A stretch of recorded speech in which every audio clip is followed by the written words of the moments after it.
Test 1, 2. Oh, I think we got some audio back now. All right, hey guys. Sorry, we had a little bit of audio issues here to start things off, but looks like we do have a severe thunderstorm warning that has been issued recently here in South Texas. It is in Val Verde County, and we're about to start this update up right here for you. So sorry about that little bit of a delay to start things off. We'll jump right into things. Again, we do have a severe thunderstorm warning that has been issued off towards areas just north of Del Rio in Val Verde County. You also see a second severe thunderstorm warning just off to the north of that. And both of these storms moving off to the northeast at a pretty brisk pace at about 35 miles per hour. So again, sorry about those technical difficulties. Back at the station today to keep everybody updated on the strong to severe storms that we're going to be having move through.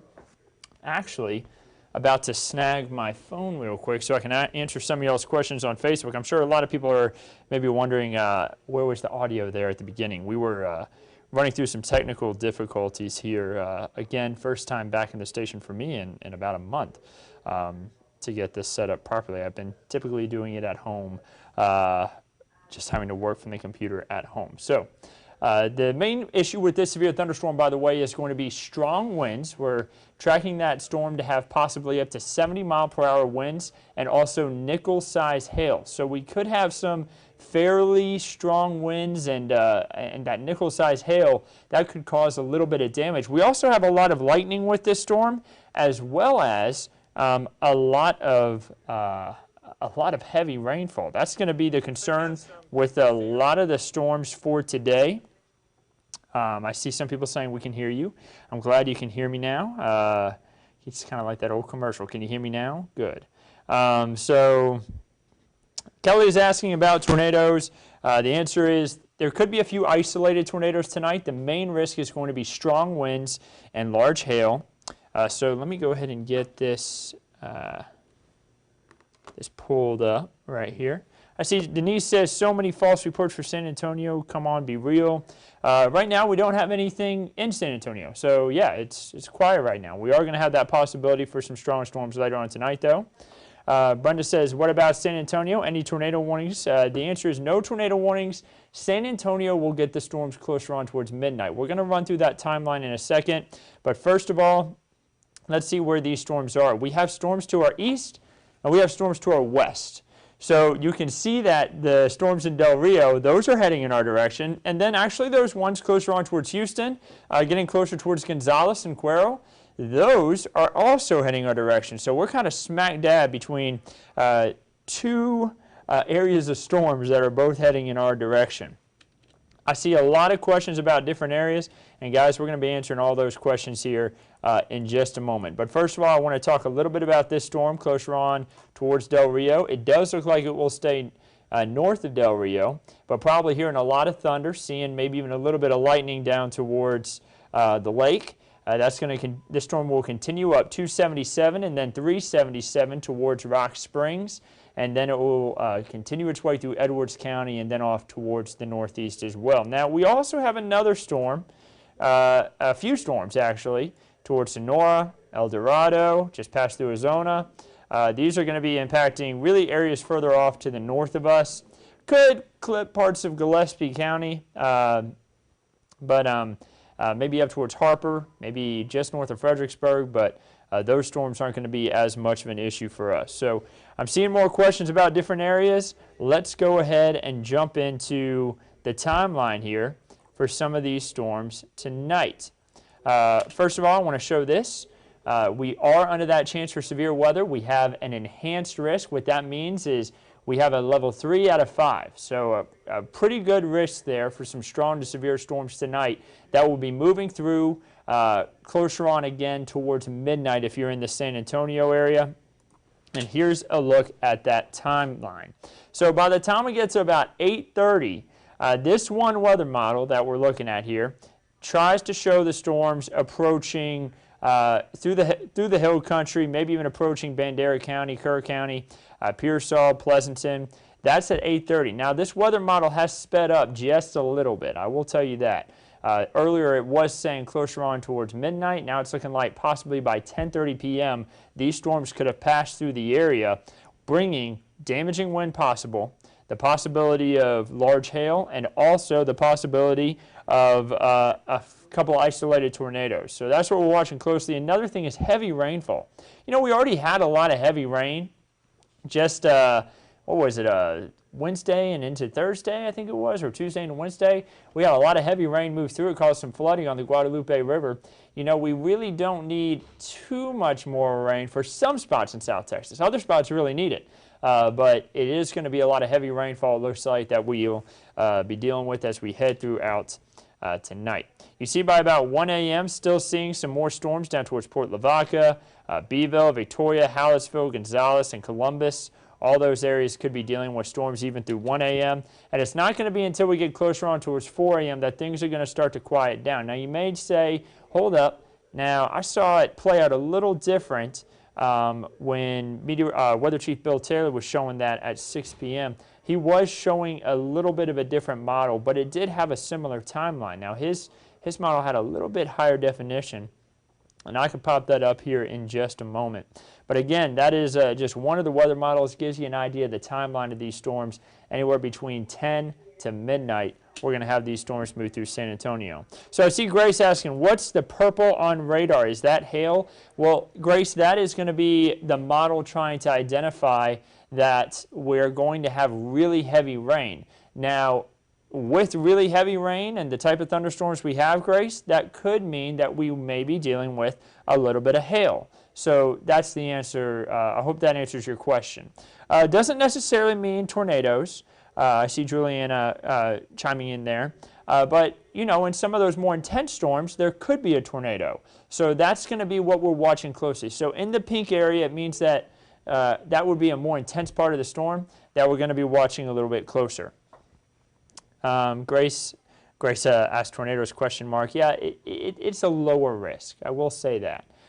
Things I'm more concerned about are going to be hail, damaging winds, and also flooding. So we're having trouble getting my map to update here. Let me see if I can get it to update. Let me take that off real quick. That was an older model. There it is. So this is the amount of rainfall we're expecting over the next 7 days. Anywhere from about 1 inch to 3 inches. And here's the catch. This is over the next 7 days. But honestly, nearly all of this rain that we're expecting over the next 7 days, you see this one forecast showing 1 to 3 inches, that's going to fall tonight. So we may get outside of tonight an extra maybe 1/10 of an inch to 1/4 of an inch, but much of this rain will fall tonight. And some pockets could pick up maybe 3 to 5 inches, some isolated areas. So that's a lot of heavy rainfall that we're going to try to keep a close eye on. Make sure that you stay weather aware throughout the night. Have a way to receive updates. That KENS 5 app can be great to give you updates. And also, it's important to have your phone charged. So in case your power goes out, you don't have TV. Of course, we'll be giving updates in case something severe is coming through and on television for KENS 5. But if you have to watch it on your phone, you can watch it on the app, you can watch it here on Facebook and on YouTube. We're on all of those platforms right now. So the rain that we experience is really going to be throughout tonight. If you're watching during the 4, 5, or 6, Weather Chief Bill Taylor, he was talking all about that. Tonight, an 80% chance for showers and storms, about a 30% chance on Saturday.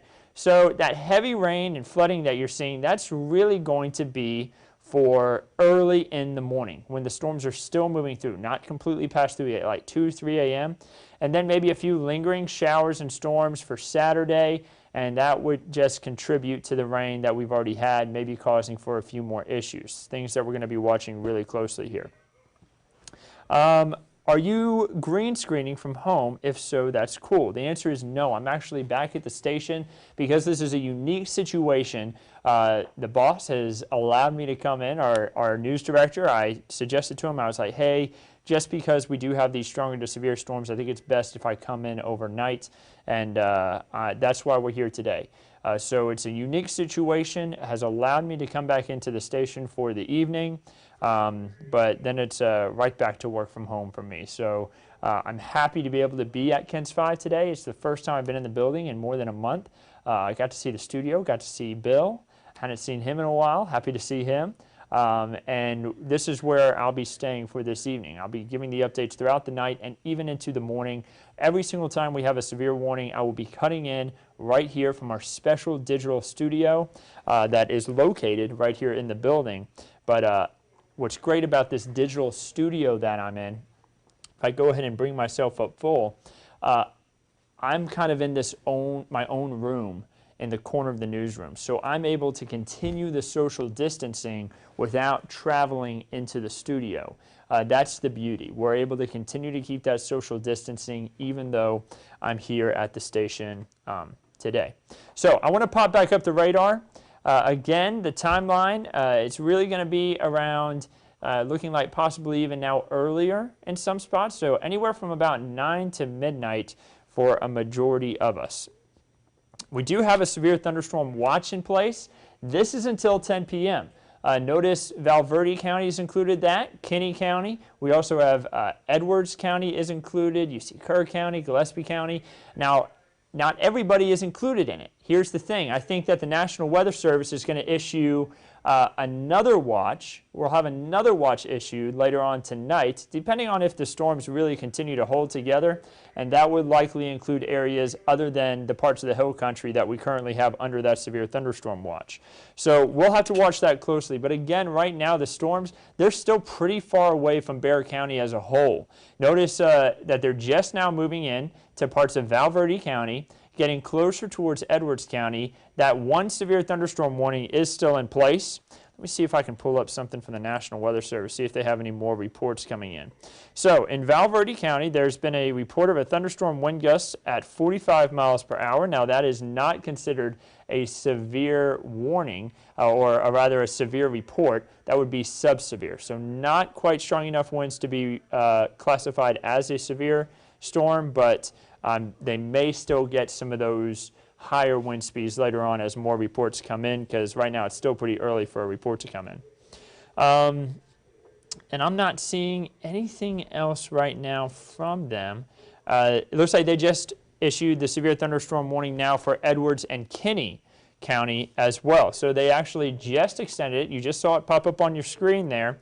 That was real time there, that the National Weather Service just issued that warning and continued it on into Edwards and Kinney County. Now remember, I just said that they had that local report that was a sub-severe wind speed, but that possibility of the stronger winds is still there, and that's why they've continued this severe thunderstorm warning. The main issues with this storm are likely still going to be the same. Those 70 mile per hour possible winds, and now maybe up to quarter-size hail. So we may be seeing some larger hail headed towards Rock Springs. Let's go ahead and look at the size of the hail. I see a question about straight-line wind. Grace, that's going to be the main thing that we're looking out for tonight. I think some of these storms could have some pretty significant straight-line winds, and we're going to be watching that very closely. So let me pop up hail real quick. Let's take a closer look at that. Right now, it doesn't seem to be too significant. Let me move my phone over here so I can see my screen a little bit better. So it does look like there could be maybe some quarter-size hail located right on 277, maybe even a little bit under quarter-size, about grape-size hail. So not the largest hail, but still not something you want hitting your car, especially if you're driving. If you know anybody driving maybe from Del Rio up towards Rock Springs, taking 277 and then that 377 highway, give them a phone call. Say, hey, you may want to pull over. There is a pretty strong storm, not just because of the hail, but also those are pretty windy roads. I was actually driving them the other day. You don't want to be kind of caught out there in the heavy rainfall and the strong winds. You know, take it easy.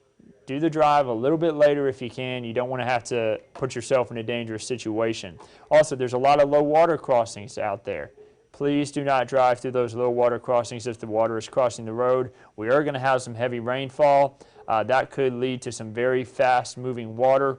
and we want to make sure everyone stays safe. Flooding kills more people every year than tornadoes, lightning, any of that. Flooding is very dangerous, and we want to make sure everyone stays safe. Right now, though, no flood warnings in place for our region. Any tornado threat, Amber wants to know. The answer is there is a tornado threat. It's lower. The bigger threat is going to be damaging wind and then also large hail. That's going to be what we're watching more closely. Right now, not too large a hail in this storm. The main thing that we're tracking is that possibility for damaging wind within this storm. So let's go ahead and drag it over, get the correct radar site on here. I also want to talk about this lightning. Guys, it's a lot of lightning within this storm.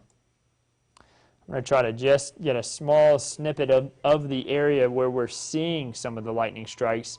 You see 473 just dropped to 471, so maybe a little bit less lightning in it now, but still very strong storm through Val Verde, heading into the northern portions of Kinney County, so very northern portions north of Highway 90 there. And then headed up towards Rock Springs is really where the stronger part of the storm is heading towards. See if we've got any more storm reports from this storm itself for the National Weather Service. Looks like they just received a report about 2 miles west of Del Rio that a 55-mile-per-hour wind gust was recorded. So that's a pretty strong wind gust, and it was reported by a legit site from something we call an ASOS station. So yeah, pretty strong winds within this storm, and this is going to be the main thing again, guys. This is what we're going to be looking out for. Now let me change what weather model I have on my future clouds and radar. Let me update it real quick. You'll be able to watch this in real time as I update it. But I want to make sure that we can see a different model other than the one that I just showed you. Gives you an idea about what the different models are trying to call for with this system. It's always good to compare and get an idea about which model could be doing better. Now, Weather Chief Bill Taylor, he showed the HRRR earlier because it has been handling things a lot better. And that's what I'm about to bring up right now because it has done a lot better more recently with some of the storm systems that we've had move through the region.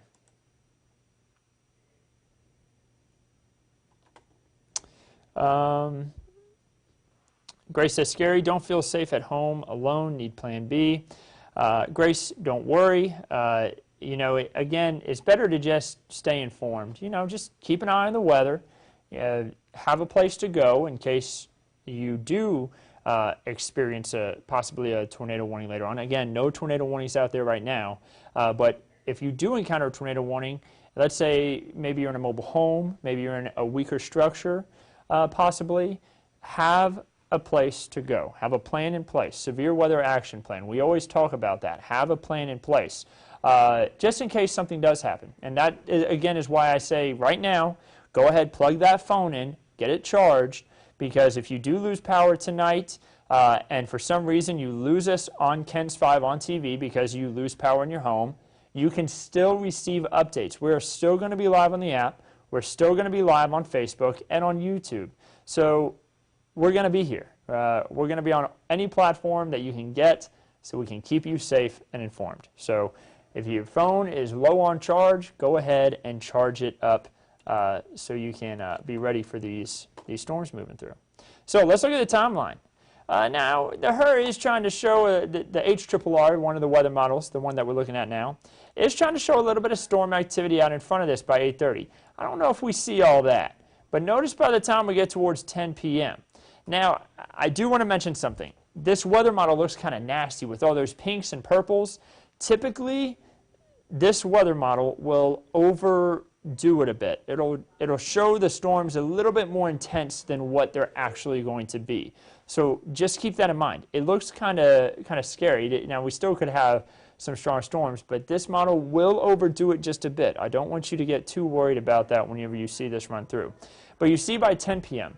Remember how I told you that some weather models are showing the storms move through by midnight along the I-35 corridor? The HRRR, this one weather model, showing them still in the hill country by 10 p.m. So getting closer on towards midnight. this weather model showing it go through San Antonio at that time. Anywhere from midnight to 12:30. You see it up towards Fredericksburg around that same time. Bernie, I saw a question about Bernie. The stronger storms moving through by 12:30. Moving through Floresville at that time. George West, Seguin. I saw a few questions about Seguin. I see a question about Hondo. Anything bad right now? Margaret, the answer is no. You could experience some stronger storms later on, though. By 4 a.m., storms really get east. So if you're in Gonzales, Hallettsville, LaGrange, let's talk about Victoria. Anywhere between midnight to 4 a.m., this is when you could have some of your storms move through your region. Beeville, really around 2 a.m., I'm thinking about for your area. And then the storms will really shift east. By the time sunrise occurs on Saturday, the storms will be mainly off to our east. We'll get left with a few showers and storms here and there, but nothing too strong. Just kind of run-of-the-mill showers and storms. And then quieter weather will settle in for the rest of Saturday. Not completely quiet. We're still going to have that chance for rain, so don't run to the car wash just yet. But we are going to have drier weather later on in the 7-day forecast. So I always get the question, hey, should I go get my car washed?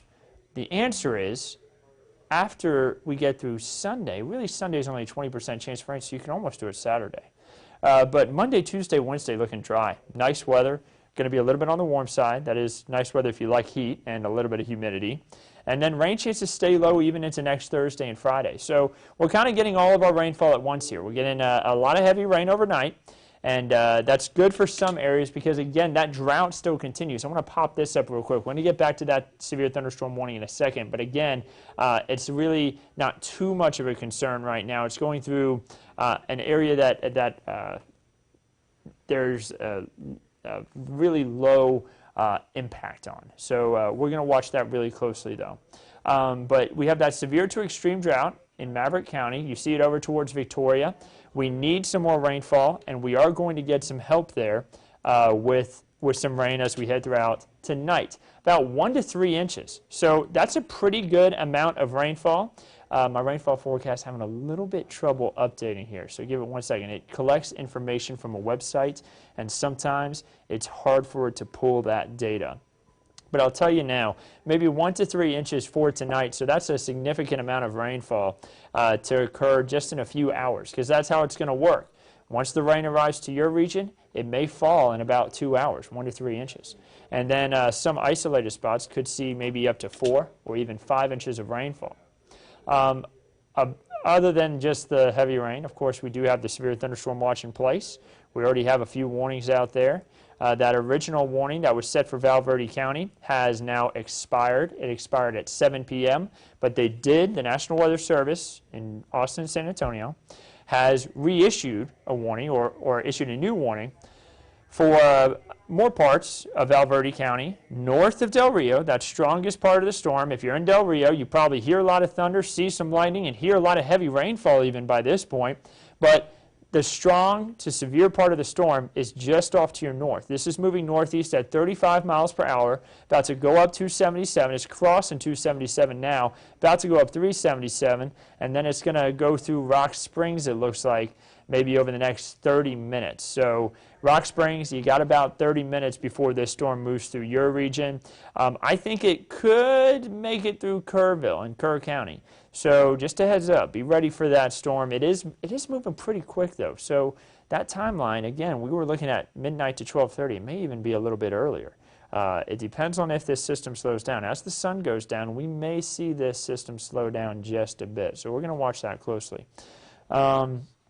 Seeing if we've got a few more questions in here.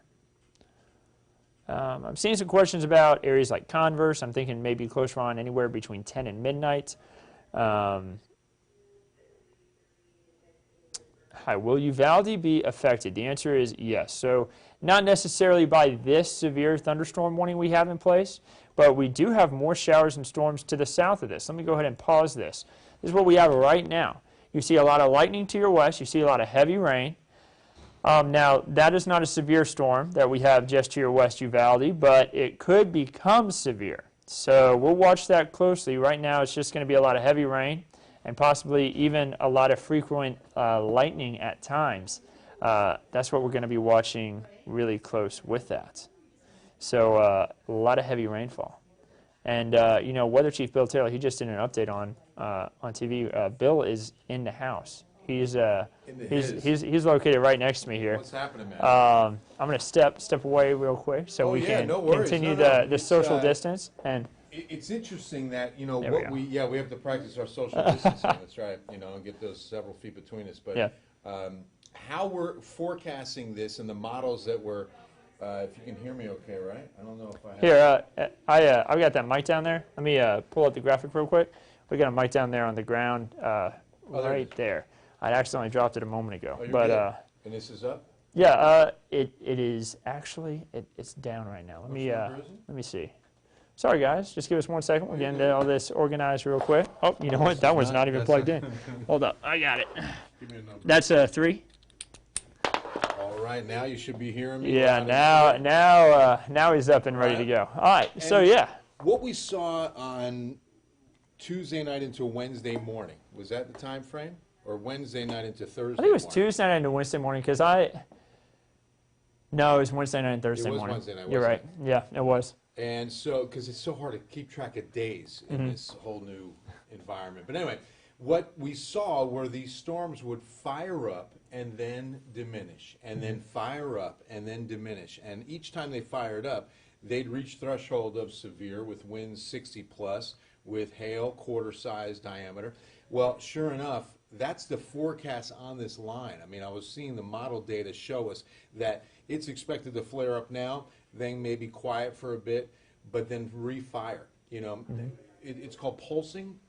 It could occur. You have to watch and see, but chances are it's not going to be much of a diminish. I mean, these storms are a lot stronger than what we saw Wednesday night.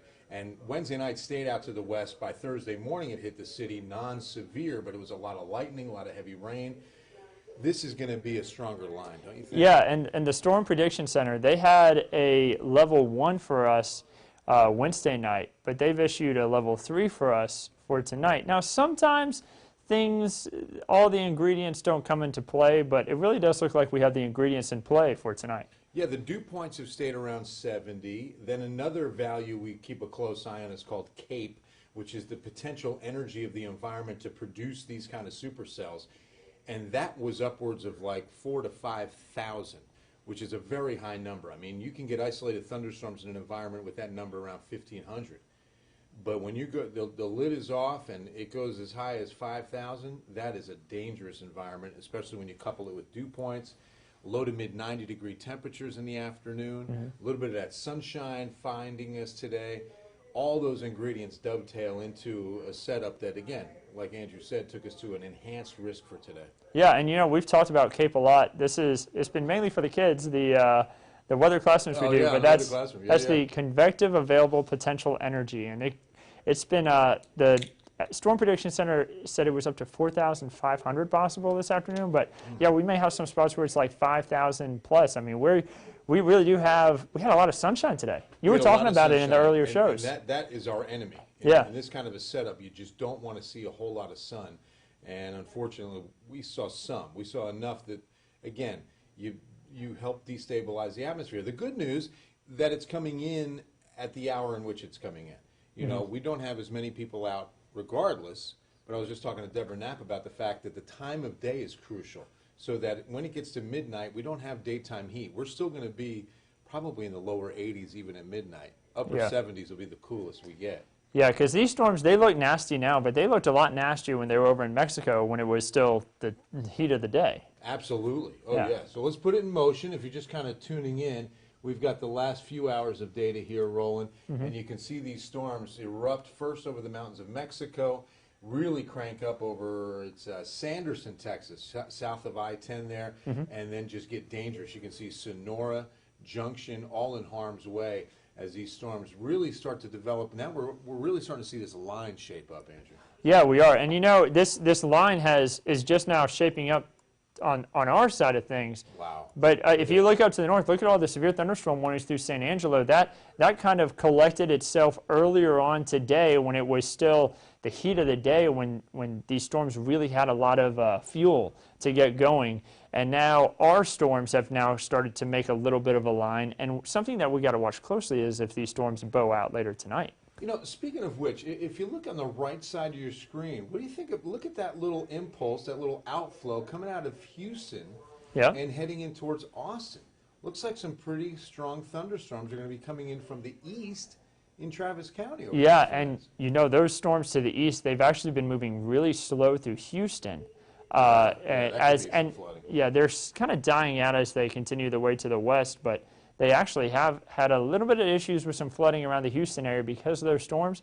Those storms have a lot of moisture in them, and they've been putting down some water. And you know as well as I do, you do not need much rain. In fact, I think it's even a chance of rain and it starts flooding in Houston. I mean, it's just ridiculous how quick Houston floods. Yeah, those coastal areas, if you're anywhere near a bayou, that bayou goes up. Big time, big time. In fact, our sister station, KHOU, finally left the bayou area. They were near Buffalo Bayou, I think is the name of it.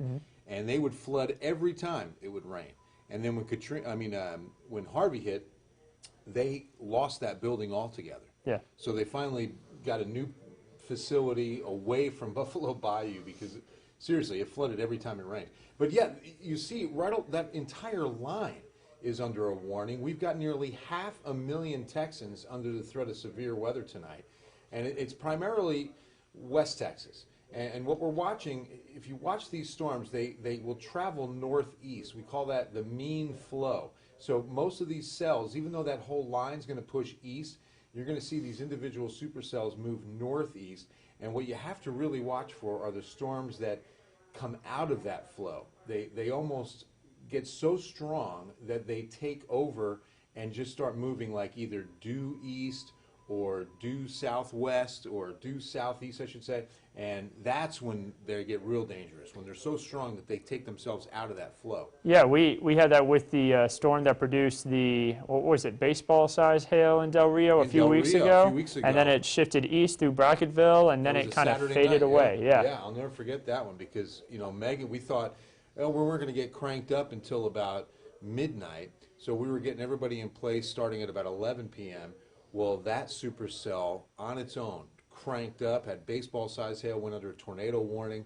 I mean, that was a dangerous situation. You had to get here a lot earlier than we thought. Yeah, and again, this isn't necessarily going to be a setup where we have a ton of large hail like that. Now, large hail is possible, but it's really looking like it's going to be more of the damaging wind that's going to be one of the bigger threats, and possibly a few isolated tornadoes. Yeah, you can't rule out rotation. I mean, a lot of times these supercells will start spinning and give us what we call broad rotation, which, you know, doesn't necessarily lead to a vortex every time.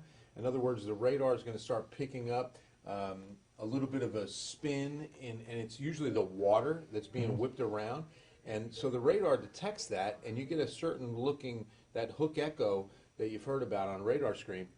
Well, those could be the first few minutes that, you know, we have to tell people. And that's why a tornado warning will be issued as soon as that is present in a supercell thunderstorm. Yeah, and you can certainly see it. And it's important to not try to go outside and try to see a tornado if you get put under a warning.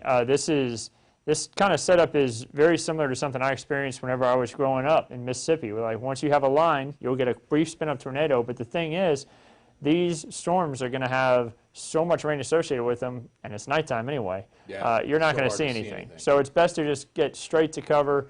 Don't try to go outside and see anything if we do end up with a tornado warning. But right now, just the severe thunderstorm warning is in place. Exactly, and only a severe thunderstorm watch for that matter. So if it was a more tornadic environment, that wouldn't be a severe thunderstorm watch. It'd be a tornado watch. And it does not include San Antonio. I should mention that it includes the counties out to our northwest in the hill country, but it's until 10 p.m. So keep in mind that the threat for San Antonio is not is probably more or less midnight. So I think what will happen, we'll start seeing these counties added to this watch beyond the 10 p.m. hour. You know, up until 10, this is going to be the cutoff. And then, you know, sometimes it does happen, and it actually happened Wednesday night. You'll get these lines drop out of the hill country and start getting into the city and diminish, you know, and start breaking up and go non-severe. We're definitely getting some heavy rain tonight. We're just hoping and praying that it's not going to be too bad for the San Antonio area. But Right now, we're still at a 3 out of 5 risk area, what we call enhanced, of seeing these storms hold together and have severe thunderstorms in here by, like I said, about 11 or midnight. Yeah, we alerted the RPM, one of the weather models, just a moment ago when we first started our live, and it was showing the storms move through maybe even at 10 o'clock. But then we looked at the HER, which is what I know, that's what we've been showing for the evening shows. Wednesday night did a really good job. Yeah, you had mentioned that, and it really did. It did a lot better. Yeah. So we then showed that, and it's still coming through at around 11 o'clock midnight for San Antonio. So, guys, again, anywhere between 10 to midnight, we're thinking these storms will move through Bexar County and then shift on off towards the east. And areas east of Bexar County, we could be talking more about closer on towards 2, maybe 4 o'clock. And east of the city, don't forget that into Saturday morning, maybe even into about mid-morning, we could still see some pretty strong thunderstorms, mainly east, where there's going to be plenty of moisture to work with tomorrow, too. The good news is that it appears that we should be out of the woods on the severe threat by midday tomorrow at the latest. And the rain chances have really dropped off for Saturday afternoon, evening, and Sunday. We're running 20-30% probability of a few isolated showers. Yeah, so it shouldn't be too much. I was telling people, if you wanted to get your car washed, if you feel like risking it a little bit on Saturday, still a 30% chance for rain, but then Sunday's just a 20% chance. Still risking a little bit, but then we got a stretch of dry weather. We should be Monday through Wednesday dry. Some chances will start returning by Thursday at the latest. The good news too has been the timing for the aquifer.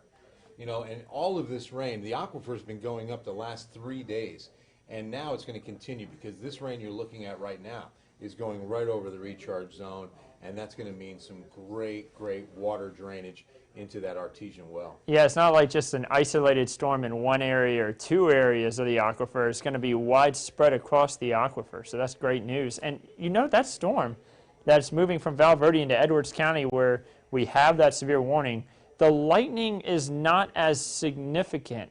Typically when we see that go down, it means that the storm's updraft is not as strong, which means the storm would be weakening. So we may see this storm weakening as it moves into Edwards County. Let's hope that continues, and maybe we'll see this severe thunderstorm warning go away. And it could, yeah. I'm giving hourly updates with these warnings on KENS 5 television, and so I'm planning on going back up at 8 o'clock just to see exactly where we are with this warning. But you're right. I mean, the lightning's really thinning out. But look what's happening for Del Rio. That is a cluster that is actually building. So we're looking at very good storm structure on that. The amount of lightning in that cluster, very impressive. I mean, the entire line is producing so much cloud-to-ground lightning. Don't forget, a lot of times when we talk severe weather, we hardly mention lightning. I mean, we talk tornadoes, hail, damaging winds, flooding, but lightning is one of nature's killers too. And when thunder roars, be indoors. When thunder roars, be indoors, because of the fact that when you hear thunder, lightning can strike where you're standing. And this is also why you want to make sure you have your phones charged, okay? Because you can lose power in these kind of electrical setups. And this is a very electrical setup. Yeah, and again, if you lose power, I talked about it earlier. If you lose power, we are going to be still on Facebook, on our website, on our app. We're going to be live on YouTube as well, and you'll be able to get updates if your power goes out at home. As long as your phone still has power, you can still get these updates. So right now, in that polygon is the concern area of the warning. It's covering 2 counties, Edwards and Kenny, and it's in a very rural area of western Edwards County right now, heading in towards Rock Springs, and we're estimating probably another 30 minutes before it hits Rock Springs with what looks to be some smaller hail. It doesn't appear that the hail cores have been very impressive. They're definitely 1/4 inch diameter at least to at least get us to a warning. That's what we're estimating. As well as the wind speeds. We haven't seen that bow echo shape to the line yet, so that's always a dangerous indicator that the wind speeds have really increased. But this line is pretty, linear right now. And it's not showing that, arrow shape to it just yet. Yeah, if anybody, by the way, is maybe over towards like South Llano River State Park or anything like that, you may want to go ahead and pack up and head out, just because more heavy rain is headed in that direction. You know, so many times we beg and plead that people pay attention to the forecasts. It was so sad. I'll never forget the Wimberley flooding. And I remember distinctly that 2 days out, we had a flash flood watch in effect for Wimberley the night of those floods. And I know you covered it because you were in Austin at that point, right? Oh, well, no, I wasn't in Austin just yet. You're talking about the 2015 floods, correct? I believe so. Yeah, the Memorial Day floods? Yes. So I wasn't in Austin just yet, but I remember hearing the news about it, and actually I worked as a digital content producer in Austin, and I got to actually write a story about when the flood did occur. So I got to learn a lot about the flood, and that was a really significant one. I've been to Wimberley multiple times, and it's hard to imagine that much water going down that river. Oh, I know. It was mind-blowing, and how fast it happened. You know, and there were several people camping along the riverbanks, and that's when, again, you've got to pay attention to the forecast, because that did not catch us off guard. That was not a surprise event, and this one isn't either. I think we have a new warning down to the south, including Del Rio now. Yeah, and Brackettville. To Brackettville. So let's take a look. That's going to be a warning until 8:30. That includes Kinney County as well as Valverde. So Kinney is going into Brackettville now, and that's where our radar site is. So let's get the specifics on this storm. I didn't bring the readers with me, Andrew, so you're going to have to read this for us. Okay, yeah, it's 60-mile-per-hour wind gusts associated with it, and then possibility of up to quarter-size hail. The storm is moving. It's right now 10 miles southwest of Del Rio and moving east at 35 miles per hour. So this is actually an addition to that line of severe storms that we have stretching way up through the north through San Angelo. We just have this line of storms that are just going to continue to shift east, and I am willing to bet it continues to grow south. I think so too. Yeah, as more storms come across the border there from Mexico, I think we're going to see more of these severe thunderstorm warnings. And we have the dew points waiting for us, especially south, like 73, 74, very tropical air. And that creates a very hazardous environment. And that's why we're all in that 3 out of 5 chance, the enhanced risk of what we're seeing occurring east into San Antonio later tonight.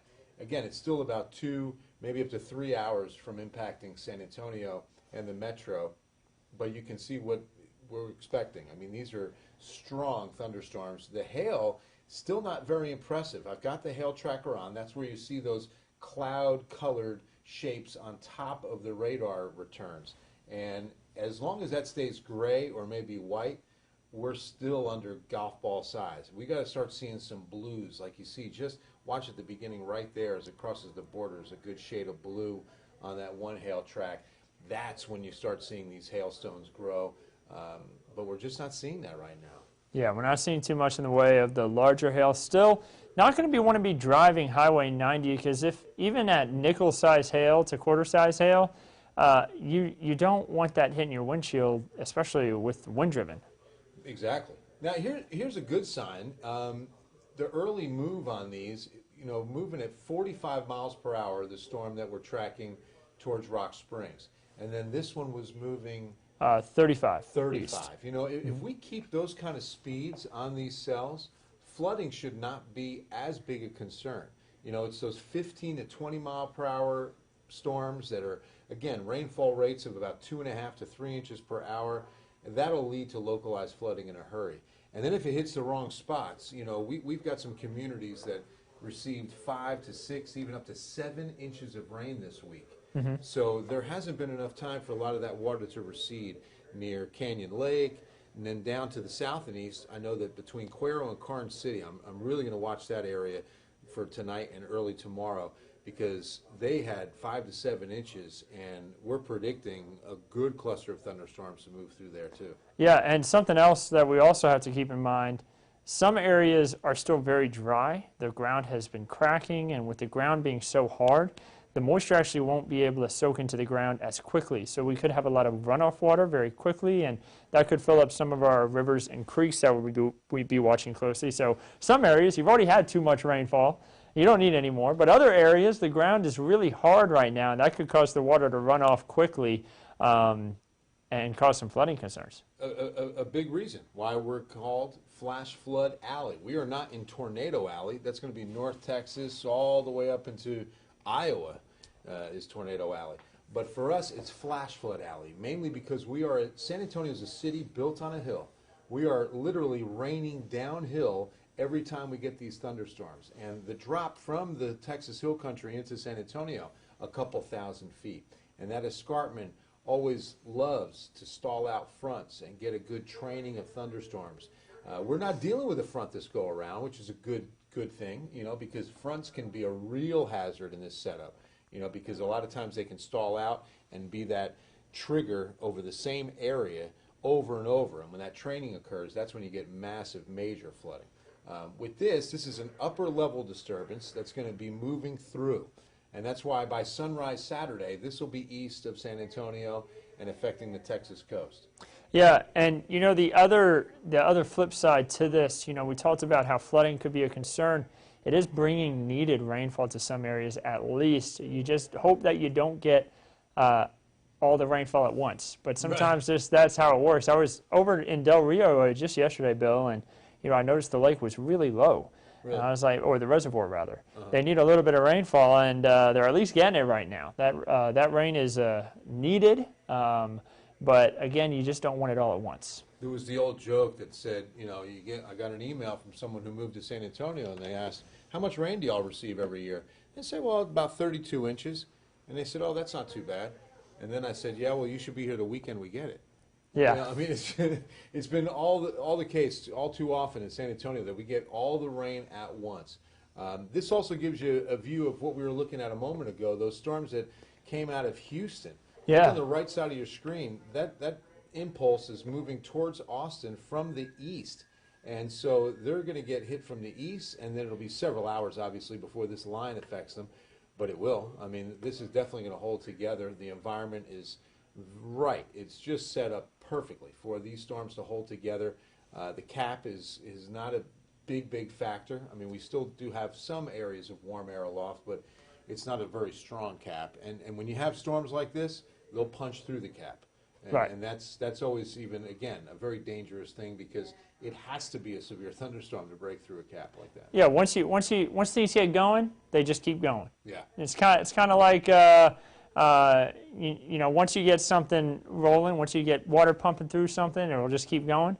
It's just like when you break the cap, it's just going to keep on going. Right, exactly. Once the lid's off, right? Yeah. And you know, that also has a lot to do with what we see with hail. How much cold air aloft is going to determine exactly just how much hail we could see with this. So let's take a look real quick at. You'll have to drive this. Yeah, I got it. The future model. You know, a lot of times we keep a close eye on how this is going to trend and how it's performing right now. So let me drag this back just a little bit, guys. But yeah, this is the HRRR. Okay. This is what we were looking at earlier, and I noticed that it's trying to pop some storms out ahead. Right. I don't know if we end up seeing what it's trying to show over parts of Bexar County, Pleasanton, Hondo, and Bandera, but we at least got that line. And it's about an hour behind on that line. Right, so, it sure is. So it is coming a little bit quicker. By 10:30, I think it could be getting closer to us here in Bexar County and San Antonio. And I mentioned this earlier, guys. I'm going to mention it again. Sometimes this one weather model, the HRRR, can look a little scary. Sometimes it overdoes it just a bit. So where you're seeing those pinks and purples, we're still expecting the storms to be significant there. But maybe not as intense as what it's trying to show, this one weather model. In fact, near Uvalde, I mean, when you start seeing those whites, those are significant hail cores. That's going to be the baseball-size hail as far as what would be reality if we were getting what's called reflectivity. That's what you're looking at. When you see those colors, that's usually strong-sized hail cores, you know, and that's what it's looking like near Crystal City and Uvalde right there at 10:30. Yeah, and again, it's overplaying it just a bit, so we think that hail could be possible, just maybe not as intense as what it's trying to show there. But moving through the timeline, by 1 a.m., this model tries to have it go through San Antonio. Again, it's about an hour behind, it's looking like, with the rainfall where it's at now. Not saying that the storm system's going to slow down, right. But maybe around midnight in San Antonio. still thinking that's a good time frame Yeah. to prepare for. And it's still going to be warm. I mean, it'll cool. Obviously, you can see what happens with the numbers. They go down to the mid-60s out of Rock Springs, Kerrville, Bernie, with that rain. But what's important is what's happening out ahead of the line. What fuel is in place for these storms to work with, and it's definitely there. And like I said, the dew points are significant. So now you see that by 4 a.m., a majority of that line is pushing closer to Houston, but we're not done with the rain before sunrise. I mean, that's still a good amount of coverage. And then look at those storms back build from Pleasanton to Uvalde. This is the 6:30 radar picture, and those are still some pretty good storms. Yeah, possibly still a few storms and showers still lingering on just around sunrise tomorrow before they wither away. I do have a live report here, Bill. Aaron says it's raining in Del Rio, but no hail yet. Probably a pretty noisy thunderstorm over you as well. Thank you for your report, Aaron. We appreciate Aaron, that. We really need those, and I really appreciate that. Let's go in for a tighter view of what we're seeing in Del Rio. This is a severe thunderstorm warning in effect for Del Rio and east into Bracketville until 8:30. So for the next hour, we're expecting this storm to affect Edwards County, because this warning will extend farther east, even beyond the 8:30 time frame. Right, and I'm turning lightning off real quick, so we can see kind of the more intense part of the storm hasn't quite made it to Del Rio. So just a heads up, you may get a little bit of hail here in just a moment. Now, I think the hail core may be a little bit That's a little off. isn't I it? think it's a little bit off, but just know that you could see a little bit of hail here in just a moment. Again, it's going to be very soon for Del Rio, yeah. It should be small. I mean, it could be golf ball size at the most. It certainly isn't dangerous, like 2 to 3 inch diameter size hail. Yeah, and guys, also we have a way that we keep in touch with the National Weather Service here, and it says that they're telling us right now that they're coordinating with the Storm Prediction Center. They're the ones that once again issue the enhanced risk for us that we have for today, and they're looking at expanding the current watch soon. So that would include us here in Bexar County, more than likely. Right. More than likely. I'm not saying it will, because they may expand it and not include Bexar County, but I'm willing to bet they will expand that severe thunderstorm watch, including us. Right now they're working with the Storm Prediction Center in Norman, Oklahoma, to issue that new watch. Yeah, it would make sense. I mean, like I said, the environment for the entire area, all of South Central Texas, is going to have a very conducive environment for these storms to continue, and as it pushes in from the west, to definitely hold together and could even strengthen as it moves in. Yeah, I'm seeing a report of 53 knot winds at the Del Rio International Airport. So that's just another one of those reports. Again, I'm going to be giving those out to y'all whenever we do get those in here. Yeah, some really strong winds already out there at the airport in Del Rio. All right, for now, I'm going to exit stage left and head over to the Ken's 5 studio, get a crawl up on the air, as well as get ready for our next update on air. Again, we'll be back and forth, but thanks for watching, everybody. Continued coverage. We'll stay right here on Facebook. Yeah, so I'll hang out in here. Bill handles that stuff on TV. Whenever we have one of these warnings issued, he said he's going to be giving updates throughout the night. Again, if there's any tornado warnings, Bill will be on Ken's 5 on television giving us updates, and I'm going to be in here giving updates on Facebook. So we actually have a way that we can work 2 studios at once.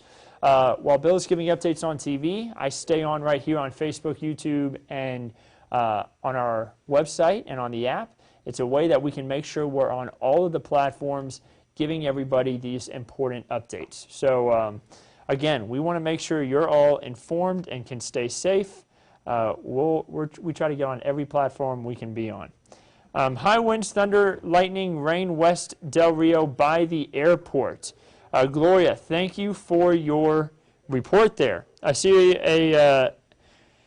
Grace is asking, can we slow down the radar just a little bit? Yeah, I can work on that, Grace. I'll see if I can get it to show a slower loop for you. Trying to see Canyon Lake and River since we had so much rain 2 days ago. Thanks. I see your question. Let me go ahead and pull something up. I'm not going to be able to pull it up on the screen for you, but let me get the river stage for you right there along the Guadalupe River. I know that the lake isn't necessarily in danger right now, trust me. We're not having too many issues. It was only at about 93 to 94% full the other day. I'm willing to bet it's not much higher, even though it did get a lot of rainfall. I'm willing to bet it's still in pretty good shape. And the answer is it is. It's only at 95% full. And then they have a flood pool for Canyon Lake too. So yeah, it's at 95.3%, but it can be more full than 100 because they do have the flood pool. So there's not an issue for the lake right now. The lake is doing fine. As far as the river is concerned, hold up, I'm pulling up that data for you right now. Just want to make sure everybody is aware of that information as well. So,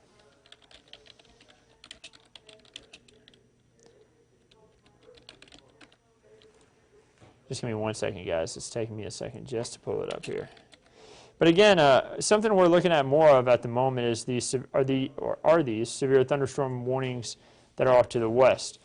Here's a look at the region as a whole.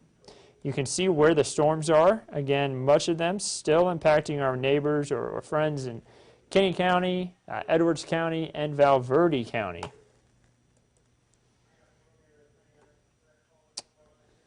So, hold up, I pulled up for the wrong location there. Let me zoom down to get this river level for you. Just give me 1 second. Sorry. Again, I'm answering all of your questions whenever they come in. I see it's getting bad in Val Verde Park area. Scary. Vanessa, yes, we do have some stronger winds in there. Again, it's mainly the strong winds. I mean, it's really going to be gusty winds moving through. A lot of lightning, very noisy thunderstorm. Let me go ahead and actually turn back on lightning as well so we can see how much lightning we're seeing. And man, you can really see down towards Del Rio, they are having a ton of it move through the city at the moment. So the Guadalupe River is right now with the rain expected tonight. Now this is the rain expected. You could end up seeing more along the river, and that could mean that the forecast changes. But the Guadalupe River for tonight and into tomorrow morning is only expected to peak just above 3 feet. So currently it's sitting at about 2.26, so 2¼ of a foot. That's where it's currently at. It's expected to rise by a foot tomorrow morning. Now that could change if we get another heavy shower like what we had before, but I'm not expecting that. So what we had the other day was a slow-moving storm, and it just kind of stuck around right over Canyon Lake itself, the town of Canyon Lake, and that caused the rain to fall just on the correct side where it would flow down and into the river instead of the lake itself. Yeah, the lake saw a little bit, but a lot of the water flowed down to the river, and that's what caused the river to go into a minor flood stage. So I don't think that the flooding will be as much of a concern for you today or tonight. Again, that forecast could change. We're going to be watching that very closely and, of course, keeping everybody up to date. But again, Weather Chief Bill Taylor mentioned it earlier. These storms are moving at a pretty quick pace, which is good news. Hopefully that will hinder the chances for flooding with these storms. So let's pop back up the radar here. And again, we still have the 2 severe thunderstorm warnings. The one further on to the north, that includes Edwards County, is until 8 p.m. The one further to the south is till 8:30. So one of these, the one that's for the Brackettville area and Del Rio, that still has about 45 minutes left on it. That is a warning that's going to be sticking around for a while. And then the one just off to the north that includes Edwards County is going to be continuing here for about another 20 minutes. So again, guys, you know, we're going to be staying on throughout tonight. As long as we have these severe warnings, you will continue to be updated on them throughout the evening. If we do get a break in the weather, we may jump off, and then we'll jump back on later. But right now, of course, that just does not seem the case. Let me zoom out a little bit. Let me show you this big line. So we got a few little breaks in it, but still, it's not just us. Check out all the way up to the Red River. I mean, we're talking way up north, or getting north of Wichita Falls. That's where we have this big line that's just kind of moving through the Lone Star State, bringing a lot of heavy rain. It's got the frequent lightning, possibility of damaging winds and large hail. No tornado warnings in the entire state. No tornado warnings. But we do have a lot of severe thunderstorm warnings out there that we're watching very closely. So there's also some heavy rain. We haven't talked too much about what's going on over towards Houston. You know, they've had some really slow-moving storms. And you can see that. You see Houston, man, from about 2 o'clock, really all the way to about 4, 5 o'clock, they had some heavy rain move through before it really started to shift west. And, you know, we still got some storms. Victoria, you may hear a few rumbles of thunder over the next hour for some storms that are coming in from your northeast. But then you're going to have these storms that are off to your west finally arrive tomorrow morning, kind of around 4 or 5 a.m. So you're going to get kind of a double whammy. You're going to have, first of all, have storms that are not as strong and have a lower chance of being severe over the next hour to 2 hours.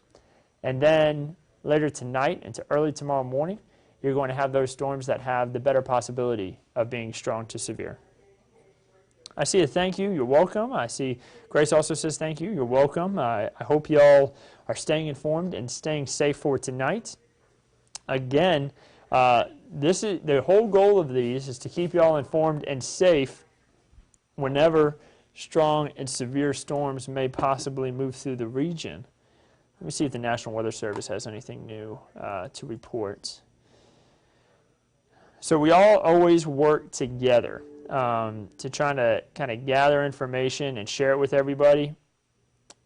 And I'm seeing the latest that they have. And whenever we get information in, we try to share it with them as well. So if you have any severe weather reports where you are, maybe you're in Del Rio, you're experiencing some of those stronger winds and some of that larger hail that's possible, share it with us, and we would love to share it with our friends at the National Weather Service so they can be aware of it as well. It helps them issue warnings and helps them decide on if a warning should still continue as well.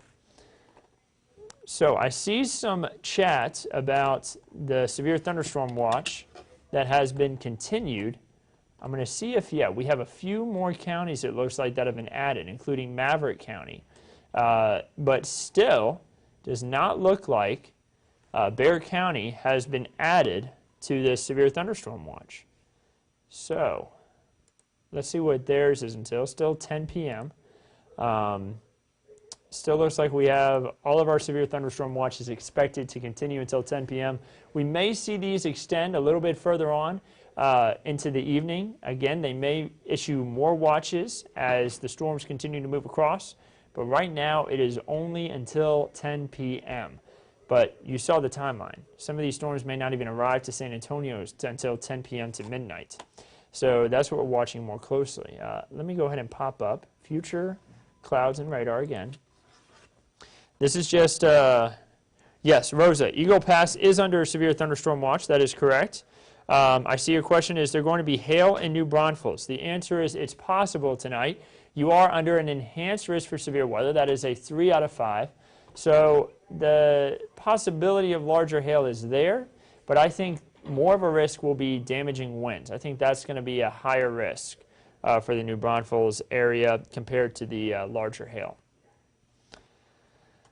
Thanks for the update, Arthur. No problem. So here's the timeline. This is just one weather model. We actually looked at it earlier. We looked at the HRRR. That's what this one is. You see the timeline of these storms coming through by 10:30 p.m., still moving through by 1 a.m., and then finally out of here by the time we get closer on towards 4 a.m. with maybe even a few lingering showers and storms. And remember, this is one weather model. I'm going to show you another one. So that's the HRRR. Again, it tends to overdo it a little bit on the storm intensity. That's why you see so many of those pinks and purples. Sometimes it overdoes it just a bit. So the storms can look a little bit on the scary side. I'm going to show you another model that we like to use, give you an idea about what it's showing as well. So as I move through the timeline here, this model, so I'm going to let y'all in on what we really do behind the scenes here. We compare different models and we decide initialization is huge. How is it doing at the beginning of the model run? When we look at it and we can say, that's not what's happening right now at all, then we know, okay, this model is not doing well. Well, here we are, the beginning of the model run. We know what the radar looks like. That is nothing what it looks like. So we like to say, well, that one's pretty much a throwout. So we're going to ignore this weather model, and we're going to switch it over to another one here. This one, doing a little bit better with where those storms are. And let's run through the timeline. So notice the storms arriving by about 8:30 for areas like Uvalde, Carrizo Springs. That's a little bit more what it looks like on the radar. We've seen a little bit more storms over towards Del Rio. By about 9:30, storms still moving through the region. You see San Antonio by about 11 p.m., and then they continue off to the east with a pretty good bowing in the storms through Hallettsville, Gonzales, LaGrange, and Columbus. So we get through 1, 1:30, 2 a.m. Things may start to quiet down maybe by about 6 a.m., maybe a few lingering showers and storms. But I'm going to run it back again. Notice how the beginning of the model run, you see those stronger storms in Del Rio and over towards Edwards County. That's a better initialization than that model we saw a second ago. That's a big word, a very important word in the meteorology community. How is that model initializing? So a little bit of stuff behind the scenes that you get to kind of get a little bit more information about what we do here at KENS 5. Let's see, get your contractors ready. Make sure those roofs don't get damaged. Christian, thank you for that. I see Nikki's question. You know, right there could be kind of closer towards 8:30 to 9 o'clock. Really, I would give you a 2-hour window. And I would say it's about 8:30 to 10:30 for your area there, Nikki. Just a heads up. Let me make sure I get out of this and I don't save it. So I'm working on a few things here on the computer. So again, if you're just now joining, or if you were wondering what's the risk tonight for severe weather, it's a level 3 out of 5. That's an enhanced risk for severe weather. So you see not everybody's under that enhanced risk there. As you get further down towards Tilden, Cuero, Victoria, Gonzales, it's a slight risk. So that means severe weather is possible. And actually, let me go ahead and put up the explainer for what an enhanced risk even means. So a lot of us will look at this and we'll say, well, what does that even mean? Well, an enhanced risk for severe storms means numerous severe storms are possible. They're more persistent and are widespread. A few of them could be intense. So we are expecting widespread showers and storms, some of them strong, for tonight. That falls right into the category. The level 2, short-lived and are not widespread, isolated, intense storms. So that area that's like Victoria, things like that, not as widespread expected for you as far as intense storms, not as widespread intense storms. So that kind of gives you a little bit of idea, a little bit of an explainer about what we're talking about. We're talking about the amount of moisture in the air. Check out the dew points. It's very tropical. With all this moisture, with the dew points so high, think about it this way. This moisture gets captured by this rapidly rising air with these thunderstorms. It takes the moisture up, it cools, it condenses, and what goes up comes down. Then we get a lot of rainfall. That's why we've been mentioning that flooding could be an issue at times, because we're going to get a lot of moisture that's already in the atmosphere that's going to go up, and then it's going to cool and condense, and it's going to come right back down. So that's why we've been talking about the fact that flooding could be a potential with some of these storms. So I want to pop back up radar because we did just get an update here that the severe thunderstorm warning that was in Edwards County, it was relieved, and then they issued a new warning. So you see parts of Edwards County, northeast of Rock Springs, now under a severe thunderstorm warning. This storm, let's get the latest information on it. Let me drink some water here too, guys.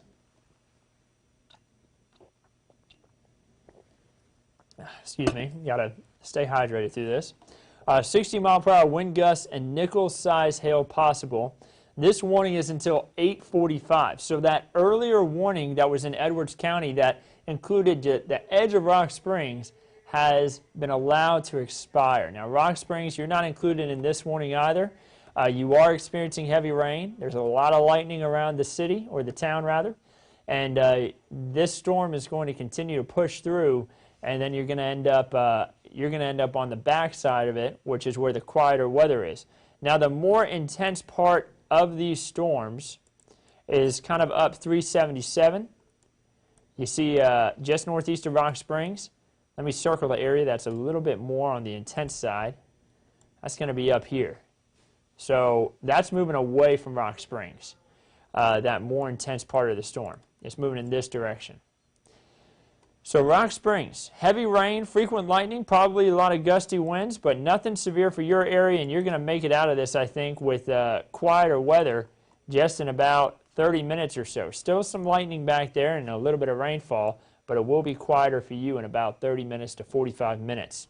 Del Rio, still very loud, intense thunderstorm moving through. The severe thunderstorm, the severe portions of it, starting to approach our friends in Brackettville, closer on into Kinney County. So get ready. You're about to have some really strong winds in Brackettville, a lot of frequent lightning, heavy rainfall, possibly even a little bit of hail. I'm going to go ahead and put on a hail tracker on here. Still looks like it will be below that the severe hail potential. So maybe about nickel size, pea size. Nothing too concerning, but nothing you want to be driving through either. So along Highway 90 between Del Rio and Brackettville, man, that is messy at the moment. Not something you want to be driving on.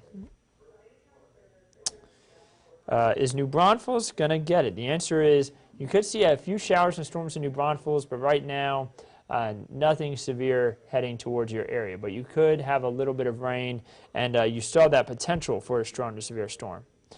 Sarah says, will San Antonio get this or will it die out? Now, Sarah, the answer is it is possible it could die out. These storms may weaken as they continue their way off to the east, but they still could hold it together enough to where we have some severe thunderstorm warnings later tonight in portions of Bexar County. So the best answer is to be prepared in case they do hold together.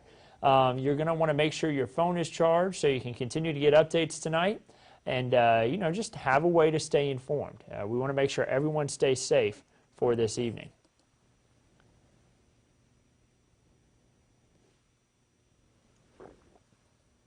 I see Vanessa saying lightning striked outside. It was loud.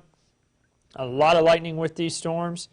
Tanya is asking, will Austin get this? The answer is Austin will get a part of this line. Austin is actually about to get a pretty good thunderstorm themselves that's going to move in from the east. So we got storms that are moving in from the east and storms that are moving in from the west. Let me turn back on watches and warnings as well as our lightning.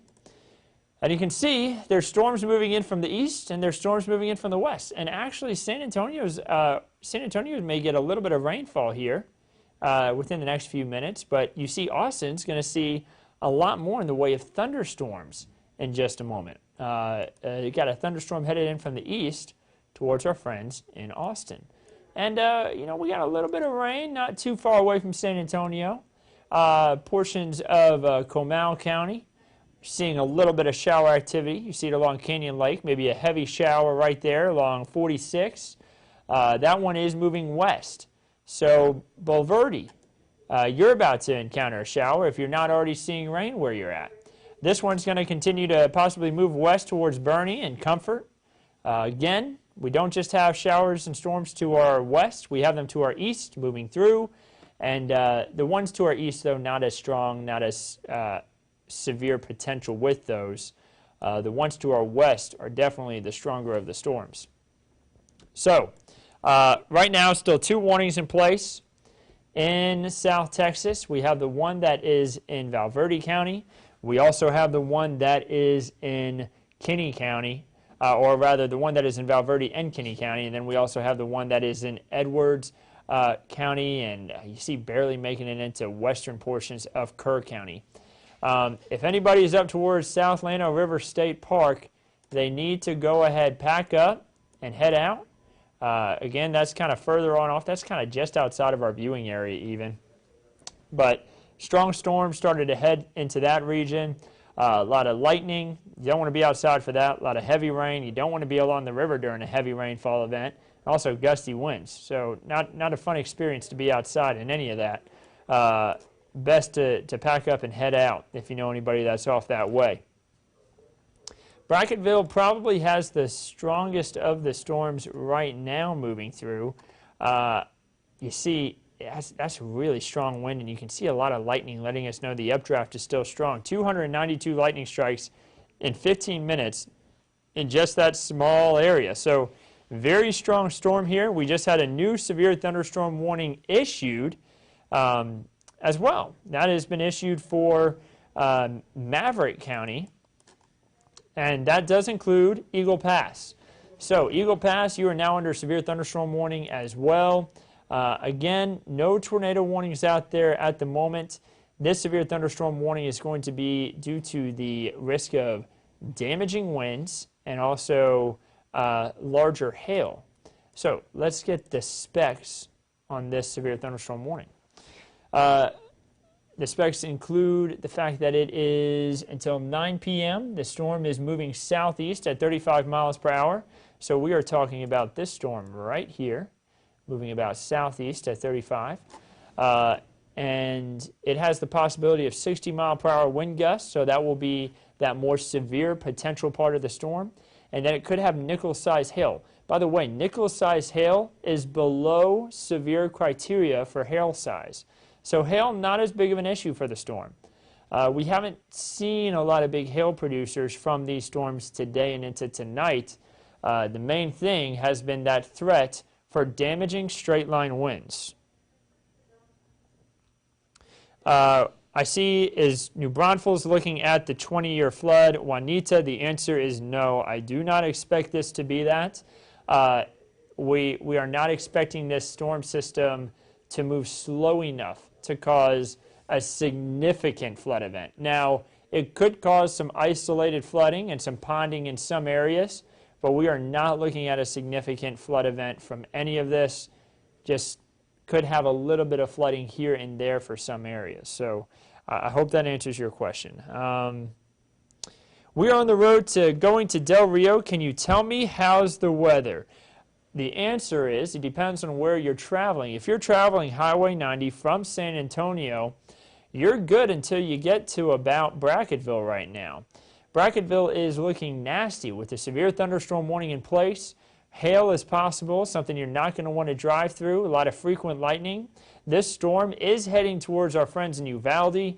If you can pull over in Uvalde, that will be your best bet for right now. I would suggest pulling over in Uvalde. You don't want to drive through a severe thunderstorm warning. There's damaging wind possible. There's hail. There's a lot of lightning, heavy rain. If you pull over in Uvalde, wait 45 minutes to an hour for this storm to pass through. It's going to be quieter. So it may take time for you to get all the way to Del Rio, but once you get west of Uvalde, there's not going to be many areas where you can stop until you hit Brackettville, and Brackettville is already seeing the brunt of this storm. I mean, we've already got a severe thunderstorm warning in Brackettville, and that severe part of the storm has already arrived there. By the way, Weather Chief Bill Taylor on KENS 5 right now. You can watch his update as well as you're watching this one. He's talking about that severe thunderstorm warning that's kind of making its way through Edwards County. He's also been talking about the storm that we're talking about down here towards Maverick County and Kinney County. And he's showing something that I'm going to pop up to this storm in Edwards County right now to show as well.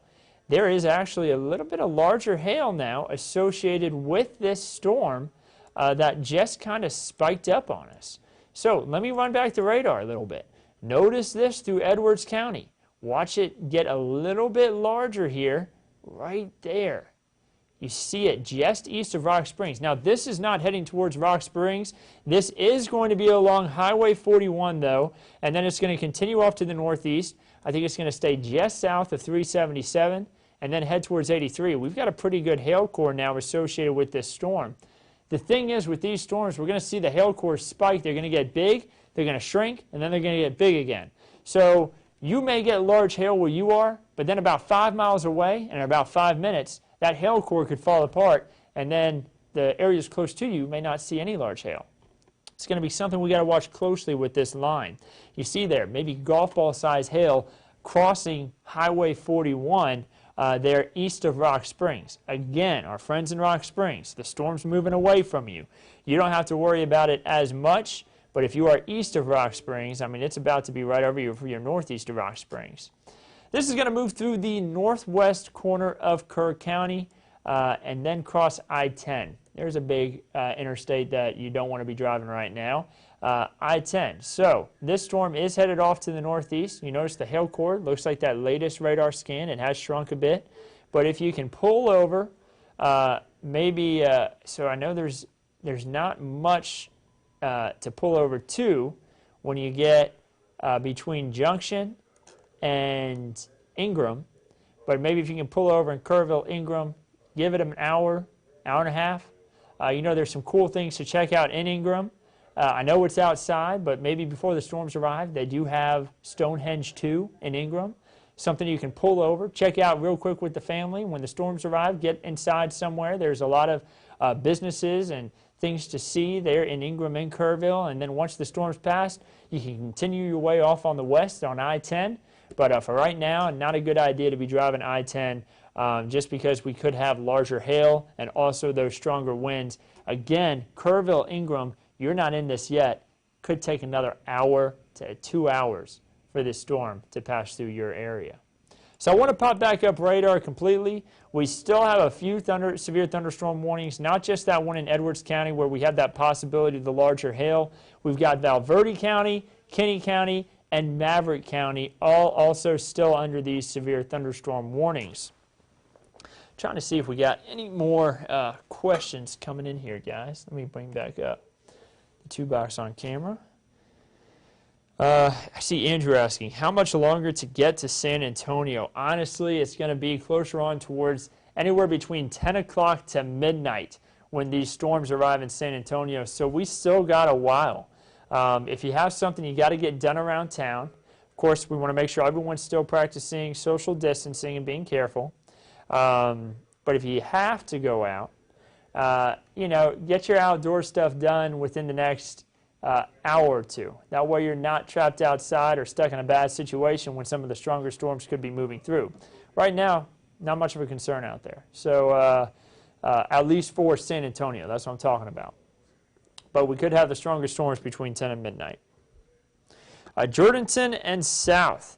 The answer is going to be closer on towards midnight as well. So that's when we're going to kind of see the line really push through quickly for your region. We just had a new severe thunderstorm warning issued for Uvalde and Zavala counties. That also includes eastern portions of Kinney County.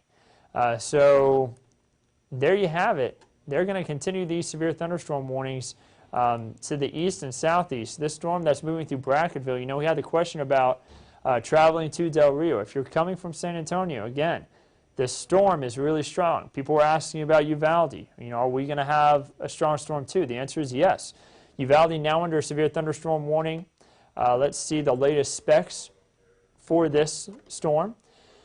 Looks like it is moving off towards the east at about 40 miles per hour. So that lets me know, you know, earlier it was traveling at 35. These storms have picked up speed even at 40 miles per hour. So these storms are passing through South Texas pretty quickly. We could see them get through quicker than expected tonight, which is good. Good by the fact that we're not going to get as much of that flooding concern. But hopefully these storms will behave themselves better and we won't see as much in the way of damaging wind and large hail with them. But right now, that is a concern for our friends in, from Brackettville all the way to Uvalde as this storm continues its way off to the east and then also portions of it towards the southeast.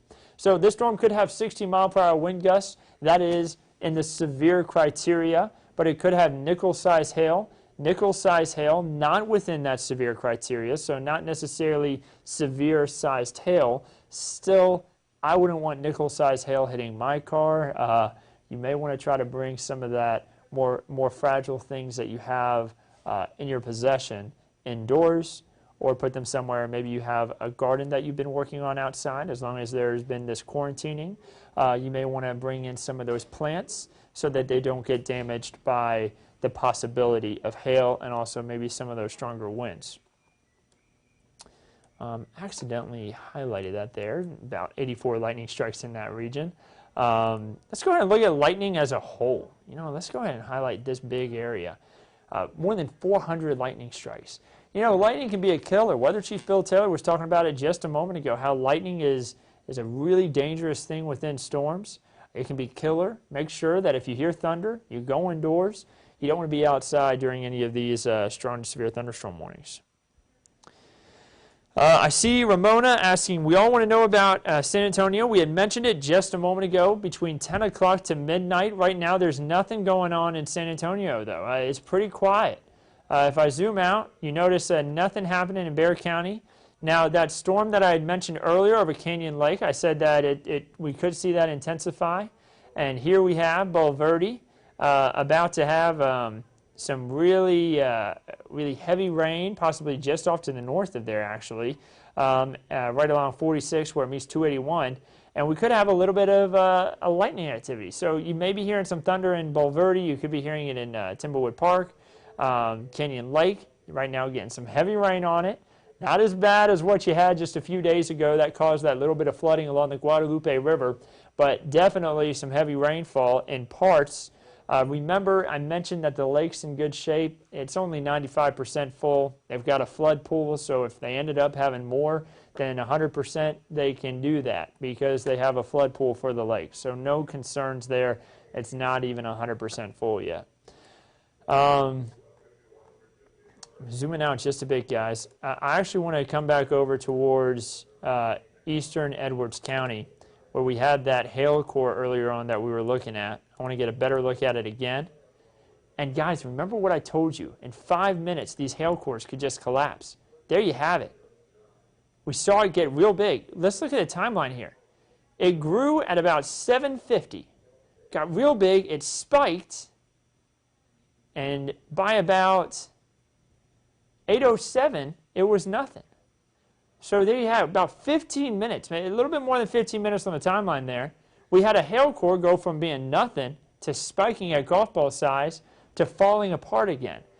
Remember what I mentioned. These hail cores are going to be quick. Weather Chief Bill Taylor talked about it in the earlier newscast, how these storms are going to pulse, how we were going to see them get really intense, fall apart, get intense again, fall apart a bit. That's going to be the story for this evening. Some storms will be really intense at times, and then they'll kind of fall apart, and then they'll get really intense again. So remember that for tonight as these storms move through. Know that they could be intense right over where you live, and that's why we're trying to keep you all informed of all these storms as they continue to move through. Around the San Antonio airport, question mark. Melinda wants to know. The answer is that'll be about 10 p.m. to around midnight, we're thinking. And I would say, I would almost be willing to bet it's closer towards 10:30. With the speed of these storms right now, I'm going to go ahead and say San Antonio around the airport by about 10:30, maybe a little bit earlier. These storms are moving really quick. They've picked up speed even a little bit. They were going 30 to 35 miles per hour. Now we have this storm closer towards Brackettville, moving into Uvalde. That's going at 40 miles per hour. So some really strong winds with these. They're moving really fast. Hopefully we can get these out of here sooner than later so we can get into the quieter weather in time for the weekend, right? But we also hope that these storms can also behave themselves and we don't have as much, in the way of severe weather. And we can get them to quiet down just a bit. But right now, again, that's not the case for this storm down towards Brackettville. I really think this is our strongest storm that we have out there at the moment. Moving along Highway 90, headed towards Uvalde. Now I want to bring up wind speed here just a moment. Give me 1 second, guys. Let me find it here on my list. There it is. So we got the strongest of the winds about to hit the radar site. So we got right where you see that little white ball on the screen, almost looks like a golf ball. If you've ever driven down Highway 90, if you're going from San Antonio to Brackettville on the right side of the road, you're going up a hill right before you make it to Brackettville, there's this big white dome right by the highway. That is the radar. That is what we're using to gather information. And you see that we have some stronger winds that's actually about to arrive at the radar.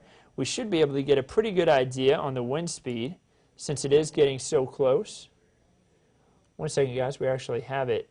The one thing that I'm trying to get some information on turned off at the moment. Let me turn it on.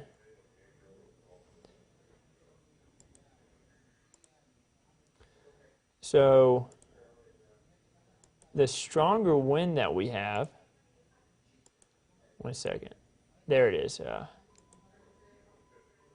So maybe, wow. All right.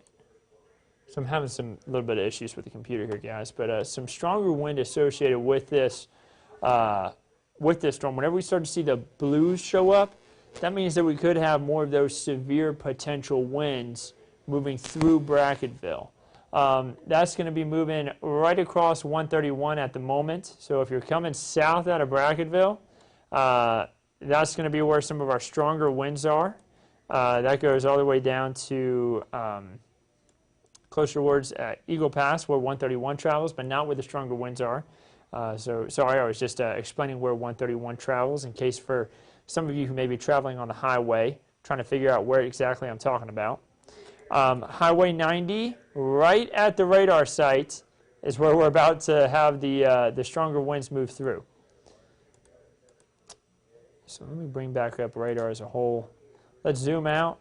We do have, I mentioned earlier how we had no tornado warnings in the whole state. We only had severe thunderstorm warnings, but now we actually have a tornado warning up towards Wichita Falls.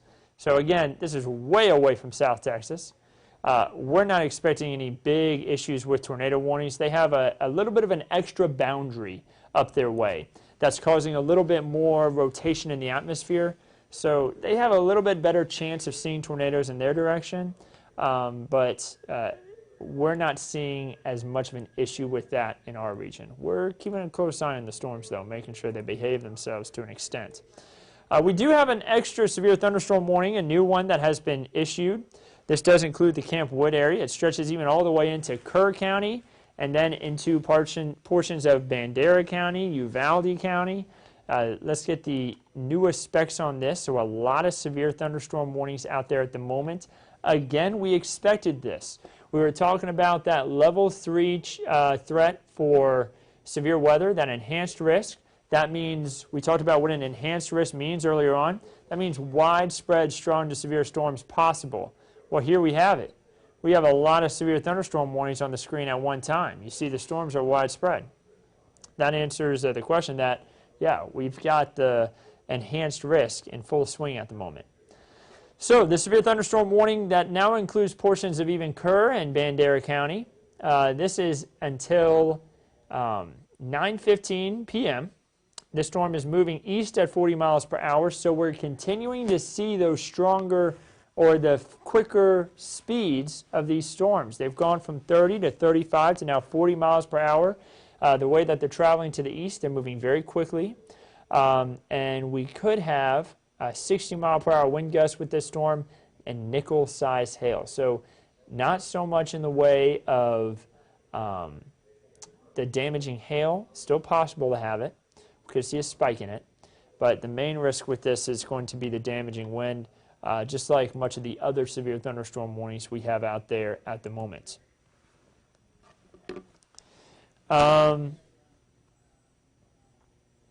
Let's see here. Are we looking at tornadoes? The answer is not right now. Right now it's just severe thunderstorm warnings with damaging wind and larger hail possible, heavy rain, frequent lightning. We are going to have the possibility of an isolated tornado or two, but that's not an issue at the moment. I see Dana saying lightning like crazy in Canyon Lake. Yeah, we have that storm that's really kind of intensified a bit. It's not severe, but it could be a stronger storm. located right now over central Comal County, where we had the really heavy rain just a few days ago. This storm not as intense as that one from a few days ago, but still putting down some heavy rain. You see nearly 50 lightning strikes in 15 minutes. So yeah, a lot of lightning for our friends in Comal County. Seeing if we got more stuff, any more questions. Thank you for keeping us informed this evening. Your time is greatly appreciated. No problem. I've been working with severe weather for a lot of my career here, from working in Biloxi, Mississippi, and Jonesboro, Arkansas, both kind of hotbeds for severe weather. And this is where my passion comes in, where I have a passion for work. So again, want to make sure everybody stays safe for this. Take this seriously. Take a severe thunderstorm warning seriously, just because severe thunderstorms can sometimes produce just as strong of winds as what a tornado can produce. Now, we're not getting a lot of reports of damage. I haven't seen any coming yet. Let me see if we have any coming up on the screen here. Looks like we have some reports of hail. We have at Devil's Sinkhole State Park, that is northeast of Rock Springs, 1-inch hail. So pretty good size hail. Remember when we talked about where that hail core spiked that we were looking at on radar? That's right where it was. That's where that larger hail was. So they had large hail there. A thunderstorm wind gust of 60 miles per hour in Rock Springs. We had a thunderstorm wind gust of 45 miles per hour. We talked about that one earlier, closer towards Del Rio. 55 miles per hour, closer towards Del Rio. And we had hail that was just over 3/4 of an inch, at 8/10 of an inch, large, at Laughlin Air Force Base. So they're just kind of east and southeast of Del Rio. So yeah, we've had some pretty significant hail in some areas. Other areas have had stronger wind gusts. Haven't seen anything about any damage to buildings though. So that's good news. We haven't had too intensive winds, but definitely some very strong winds moving through the area. So the National Weather Service is talking about that storm towards Canyon Lake. They are saying that, excuse me, small hail and gusty winds could be possible there. So we're going to watch that close.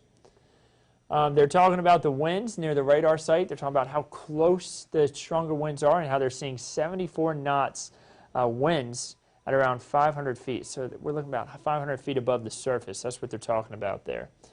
So yeah, they're going to extend that severe thunderstorm warning because the stronger winds are possible right there near the radar site. They're getting a good look at the storm. That's what we like to say whenever a thunderstorm goes right over the radar site where we have the most intense part of it. We get a good look at the storm, and that's what we have right now closer on towards Bracketville. Give me 1 second, guys. I want to give us a closer look down towards Bracketville. Again, that radar site is located right here. You see this little circle? So that's right where the radar is, and that's where the stronger part of the storm is currently moving over. Right now, probably, man, if you're driving Highway 90, it is messy. Very strong wind, very electric storm. Again, if you can pull over in Uvalde, that would be best. We just had a lightning strike outside of these storms. Remember, lightning can strike way far away. This one may be 32 miles away from the actual storm, but this lightning strike could also be from this little guy down to the southeast. Sometimes, we've had a little bit of thunderstorm activity out ahead of the main line from another boundary that's moving east to west. Remember, we've got two systems kind of coming together here because we got storms coming from both sides, and I think that one could be from the one just down to the southeast. But maybe just had a lightning strike near Uvalde from us, even though these storms, the stronger storms, are further away.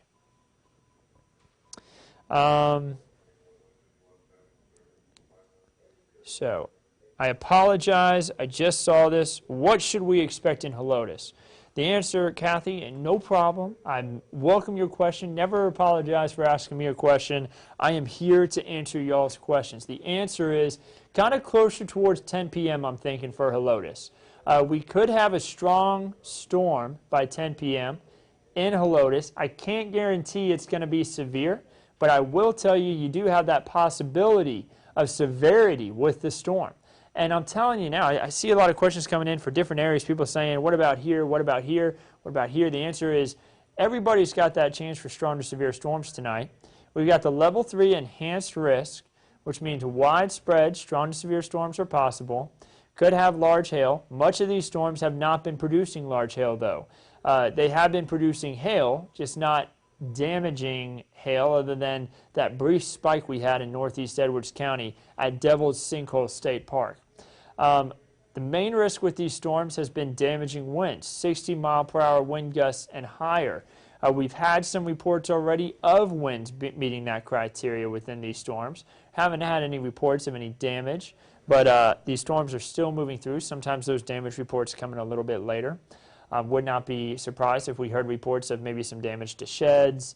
If you have any outdoor lawn equipment here in Bexar County, or maybe just somewhere where the storms haven't arrived yet, bring it closer to the house. Bring it inside if you can. If the trash can's still down there at the end of the street because the trash man came by today, you just haven't been out there to go snag it yet, go snag it. It's going to end up way down the road. You're going to have to drive down to get it if you don't. So it's kind of that kind of situation. Make sure you go bring everything in closer to the house.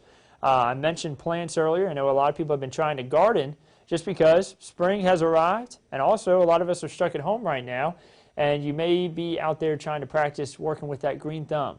You may want to bring the plants closer to the house so the winds don't damage them, and also the hail, that possibility of hail. I want to make sure everyone keeps their property and life safe as we head throughout tonight. So we still have those severe thunderstorm warnings out there. We've got one for our friends up towards Junction. Now that does not include the Kansas 5 viewing area. Junction's actually outside of our viewing area. But I know a lot of people like to travel to the state parks up there. We got the South Atlanta River State Park. I got to check it out yesterday myself. Not a good place to be right now. I mentioned how we needed to get people out of there if anyone was there. And I hope everyone had heeded that warning. Of course, it's now nighttime, and you wouldn't want to be out on the river at night anyway. But it'd be better if everyone went ahead and try to get home as fast as they could right now, safely, of course, just because we do have the line getting closer and closer. Kerrville, you're probably seeing a ton of lightning in the distance just off to your west. Same thing with Ingram. You still got a lot of noisy thunderstorms and heavy rain headed your way. It's moving east at about 40 miles per hour. And guys, I'm actually going to put a little bit of a line on this so we can get an idea of when it could arrive to your area. Give me 1 second. I'm actually going to edit something about this too. All right, so let's put a line on these storms. We'll take kind of a northerly route, then a southerly route with it. So, Antler Stadium, right there in Kerrville. It's kind of right there near the grocery store. Here's a look at when it'll arrive at you. 9:16 p.m. Antler Stadium. So you've got less than an hour before it arrives in your area. Uvalde. The storms arrive for you at 8:59. So here we are about 30 minutes out from the storms arriving. You can already see the lightning, I guarantee it. If you look off to the west in Uvalde, if you step outside and look out there, you will see the lightning. Do not spend a lot of time looking at it. Maybe you can look at it from just your window, but you would definitely see it. The storms are really approaching quickly. Kerrville as a whole, 9:16 again. Morris Ranch by 9:23. That's up towards Gillespie County. Gillespie, excuse me. Ingram by 9:05. So that just kind of lets you know the timeline of these storms. And this is for kind of the northern tier. The southern tier is also going at 40 miles per hour. And I want to give a timeline for our neighbors further on to the south. So guys, let me draw another one of these timelines out for you. So La Pryor, these storms could arrive in your area by 9:23. Nippa, you could see the storms by about 9:11. Southwest Texas Junior College, if you know where that is, looking like we're going to be seeing those storms right at around 9:05 p.m. So right there at Uvalde, 9 to 9:05. Klein could see these at 8:32. Just an idea about when you could be seeing these storms in your neck of the woods. Again, 40 miles per hour, moving 40 miles per hour towards the east. So pretty quick movement on these storms. Trying to see if we got any more questions coming in. Give me 1 second, guys. Let me scroll up.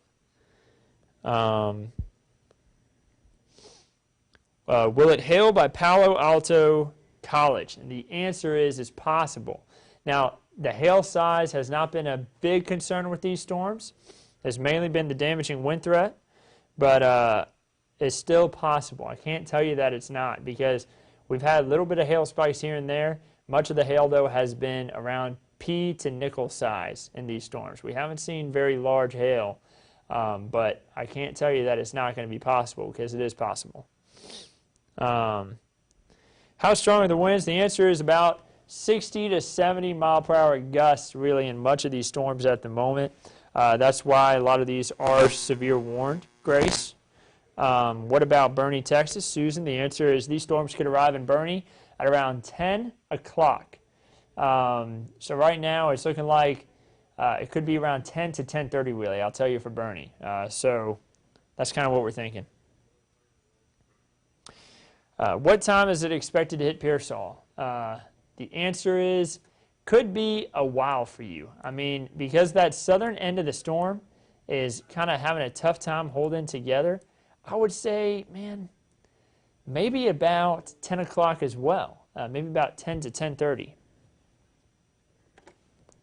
But yeah, let's look at the latest model data too, because I think we've got a new model run for the HRRR, the model that we've been looking at for tonight. I think it should have a new run in. And there you have it. So it's initializing fairly well. It's a little bit behind.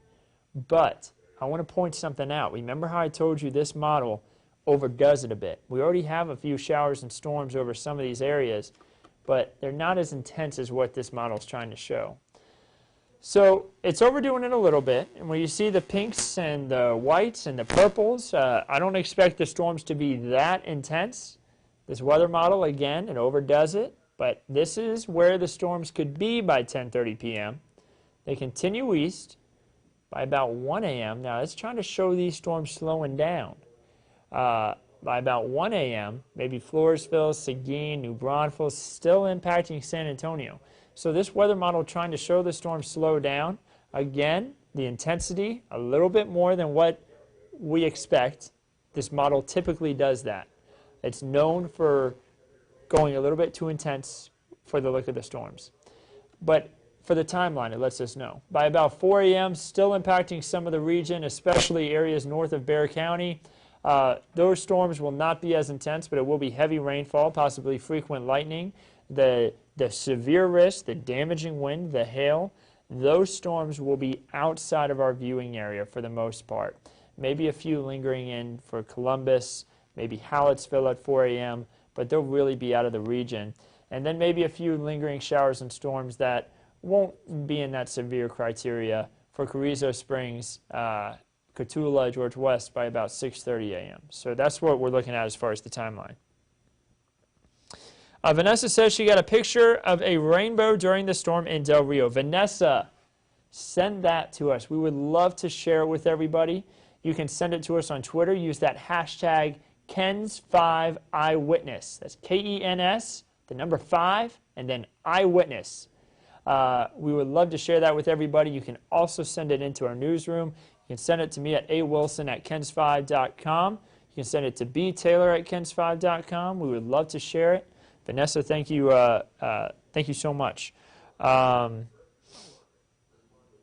Grace says, thank you for saying that, because that model looks nasty, scary. Yeah, the HRRR typically looks pretty scary whenever we are seeing storms come through. It overdoes it. I cannot stress that enough. I want to make sure people don't get too terrified when they see that model, because it overdoes it. We have trends in weather models that we track. We track trends.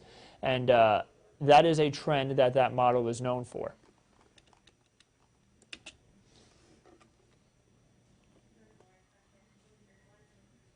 All right, I'm bringing back up the radar so we can see the latest on the storms where they're at. So we just looked at future clouds and radar to see where they're headed. You know, that we've got these strong storms in Comal County and Travis County seeing a pretty good storm themselves. We've got 115 lightning strikes in this one in Comal County and southern Blanco. Now it's moved a little bit further off towards the north and west, now impacting Blanco County, and I'm sure eastern portions of Kendall County hearing a lot of thunder, and also probably seeing some lightning in Bernie, and maybe a little bit of rainfall even not far from Bernie. But this is not a severe warning storm. Now, they may end up severe warning it down the line if the winds pick up. We'll watch that closely. Our neighbors in Austin, up towards Travis County, they've got a pretty noisy thunderstorm themselves. Let me see what the National Weather Service is saying, by the way. I'm reading a few things by them. While I read, I'm going to take a sip of water, guys, because we've been live here for a while. Try to stay hydrated here.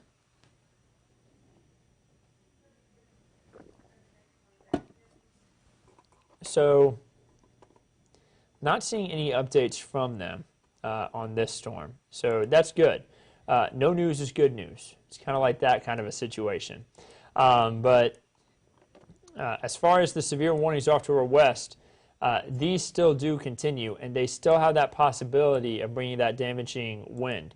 Let me go ahead and knock everything down here and add hail. Let's see the hail sizes. Still not a concern. I'm not seeing any big issues with hail size. Now in Uvalde, you could end up with nickel-size hail, about grape size even. And I wouldn't want that falling on my car. If you want to move your property, that would be the best idea. I'm going to run through the timeline here. Notice that timestamp in the top right corner of your screen. Keep an eye on that. I want to show you when we had hail spikes. So check out at about 8 o'clock. We had a hail spike near Brackenville, south of Brackenville, really. Continuing through the timeline, it fell apart very fast. I told y'all. And Weather Chief Bill Taylor had been talking about it all afternoon and into this evening, how these storms were going to pulse. We'd have them get intense, weaken, get intense, weaken. That's what you have right there. And then by 8:35, right now, not too much of a concern. I'd say the largest hail we have out there is maybe about grape size. Let's check out. Oh, there's the latest update from the radar. So it just updated. And there you have it, about grape size hail just south of Highway 90.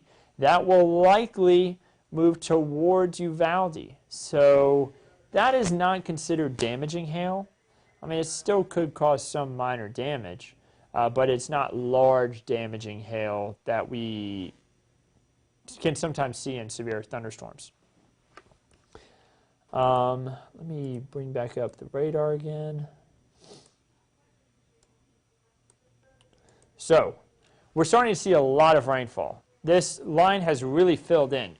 Earlier on, you'll notice it wasn't completely full. We had some breaks here and there. But now, this line, the system itself that's moving through, is tapping into that moisture that we've been talking about. Those dew points in the 70s, the amount of moisture we have in the air. It's tapping into that moisture, and we have widespread rain now that's going to be passing through. I see some people saying hello to you as well. I see, yeah, I don't like bad weather. It freaks me out. Yeah, severe storms can be a little bit scary, especially at night, but that's why you should always be prepared. You know, have a plan in place for when strong to severe storms move through. Thankfully, we're not seeing any tornado warnings right now. Knock on wood. Let's hope it stays that way. The risk for tornadoes tonight is lower, not as high of a risk. This is more of a straight line damaging wind possibility for tonight. Not even as much on the large hail side. You know, large hail is possible, but damaging wind is going to be the main concern with these storms, and the tornado threat much lower. It's still there. I'm not saying it's at zero, but it's much lower. That's why we have the severe thunderstorm watches in place instead of tornado watches, because the ingredients for a tornado outbreak just aren't there. Still could have a tornado or two, but really more of a straight line wind event. That's why we got the severe thunderstorm watch in place for much of the region until 10 p.m. By the way, Weather Chief Bill Taylor, he's on TV right now giving an update on some of these storms. You can turn him on as well to get an idea about what the storms are doing at the moment. Right now he's on TV talking about the storm in Maverick County and kind of stretching up into Uvalde. Again, that's one of the stronger storms. That's one of the storms we've been talking about a lot more because it is definitely one of the more intense ones out there. You know, the one in Edwards County had that larger hail earlier on, but the large hail really didn't last too long. It kind of fell apart quickly. So I want to kind of get an idea here about how much lightning is in this storm. And you know, I'm seeing something now, guys. We're going to talk about it in just a second. Let's see how much lightning's down here. 576 lightning strikes in the past 15 minutes. So in the area that you see highlighted in that red box, more than 500 lightning strikes in 15 minutes. That is pretty significant.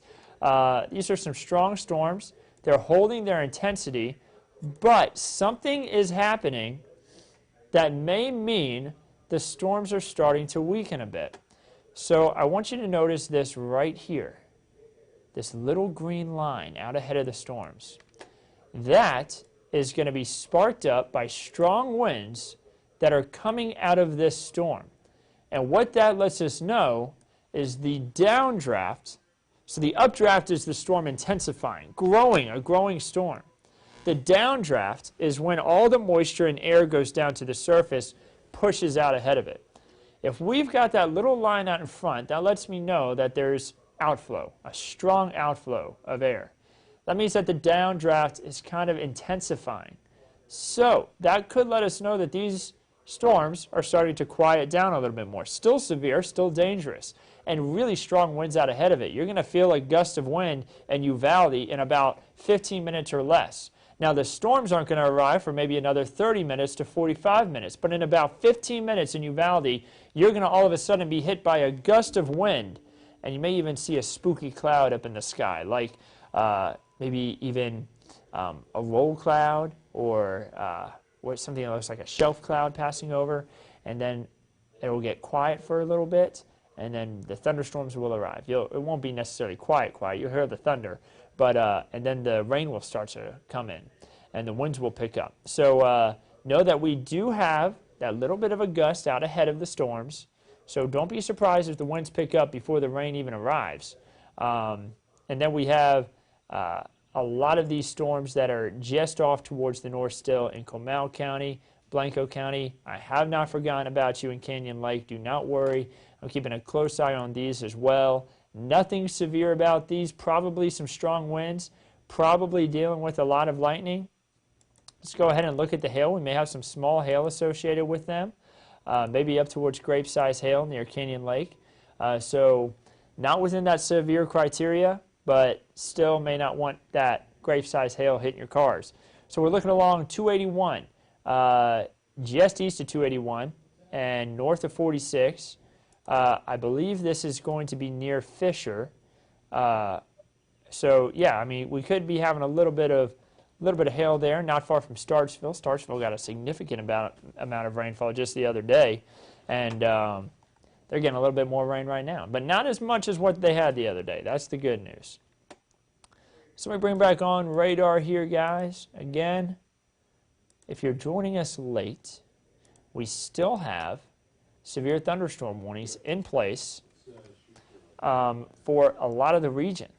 This is gonna be a lot of the region. When I say that, I mean the hill country. Areas west of Bexar County. We may even see it, if you walked outside of Bexar County and looked off to the west, you may see a little bit of lightning, but even closer, you'll see all that lightning up towards Comal County. I mean, they've got a ton of it up there at the moment. You're seeing the thunderstorms that are most intense really down towards northern Maverick County, stretching into Uvalde, and then you see more of those storms kind of stretching on over towards portions of Kerr County. Pretty intense at times. Gusty winds have been the main issue, not so much in the way of hail. I did see Weather Chief Bill Taylor was looking at that hail core that was in northeast Edwards County earlier on when he was doing one of the updates on TV. We maybe even had a spark of a golf ball size hail, but things are a little bit quieter now. What's up, brother? How you doing? Man, we're getting through this. You're a machine. This guy, you're a machine. I hope you're taking breaks. I know that we're getting closer to city impact, which I definitely am impressed with this HRRR. Yeah. Flaring up those thunderstorms out ahead, and remember last time we were talking, and we said, well, this might not happen. Now it's happening. And you can see that one cell right on top of Canyon Lake. I was just saying on air, I think this goes severe any second. Just south of Blanco, looks like it's going to move north towards Johnson City. Hope the quicker it gets out of the Canyon Lake area, the better. They don't need another drop of rain right now up there. Yeah, they really don't need much more rain. Now, and something else to remember too, you just mentioned that it's building up towards Johnson City. I'm glad you mentioned that, because I failed to mention that, this could impact the Pedernales Falls State Park area. I don't know if they've got camping out there right now. I don't know if it's open for, it's hard to know. Yeah, but if you're in that area, maybe if you know somebody, if they are allowing camping right now, you may want to give them a call, say, hey, pack up your tent. You don't want to be outside in that right now. Maybe head to a sturdy structure. They've got a few structures in the park that you can get to. So what's interesting that I'm watching on these storms is that the hail is not showing up so well on the hail tracker. I mean, we're not looking at huge radar indicated hail, but for these severe thunderstorm warnings, I mean, it's got to be estimated at least 1/4 inch diameter. I would say that's the minimum, and it's probably reaching that criteria, but it doesn't appear that hail is as big a problem as we had anticipated. Yeah, a lot of the hail has been smaller. Now, we did have a few reports come in from the National Weather Service of some smaller hail, but that, here, let me see if I can get it pulled up on here. We were just checking out the chat that we have with the National Weather Service. We'd like to stay in contact with them.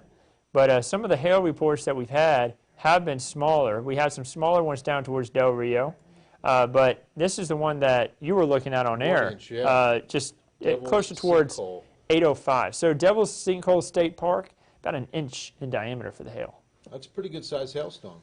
That'll put a small dent in the vehicle. A lot of little thunderstorm wind damage, I think, is what we're looking at here. Yeah. Gusts of 45 miles an hour north of Del Rio. Yeah, and then closer on towards Laughlin Air Force Base, they had a report of 55 miles per hour. And then the strongest wind gust that we've recorded here in South Texas has been up towards Rock Springs. 60 miles per hour. Yeah. Okay. Well, that's what's definitely minimum on a lot of these cells embedded in that line that we're looking at. These warnings now extending farther east. The watch added a couple counties, but still not Bexar County. The watch in effect until 10 p.m.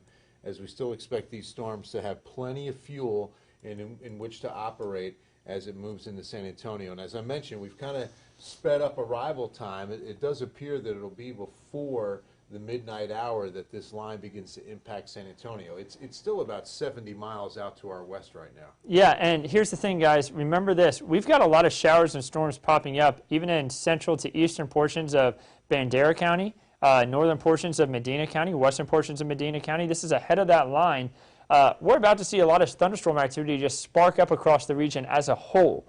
So it may not be that main line, but get ready. We're about to have some rainfall over the city. If you're not where you want to be for the rest of the night right now, get there. Yeah, that's a good point, right? I mean, as far as saying before midnight, yeah, nobody's saying that in Startsville or Canyon Lake. Yeah. Or, I mean, because they're getting pounded right now. And so we had someone mention it earlier, there's a lot of lightning, and that was when the storm did not have a ton of lightning with it just yet.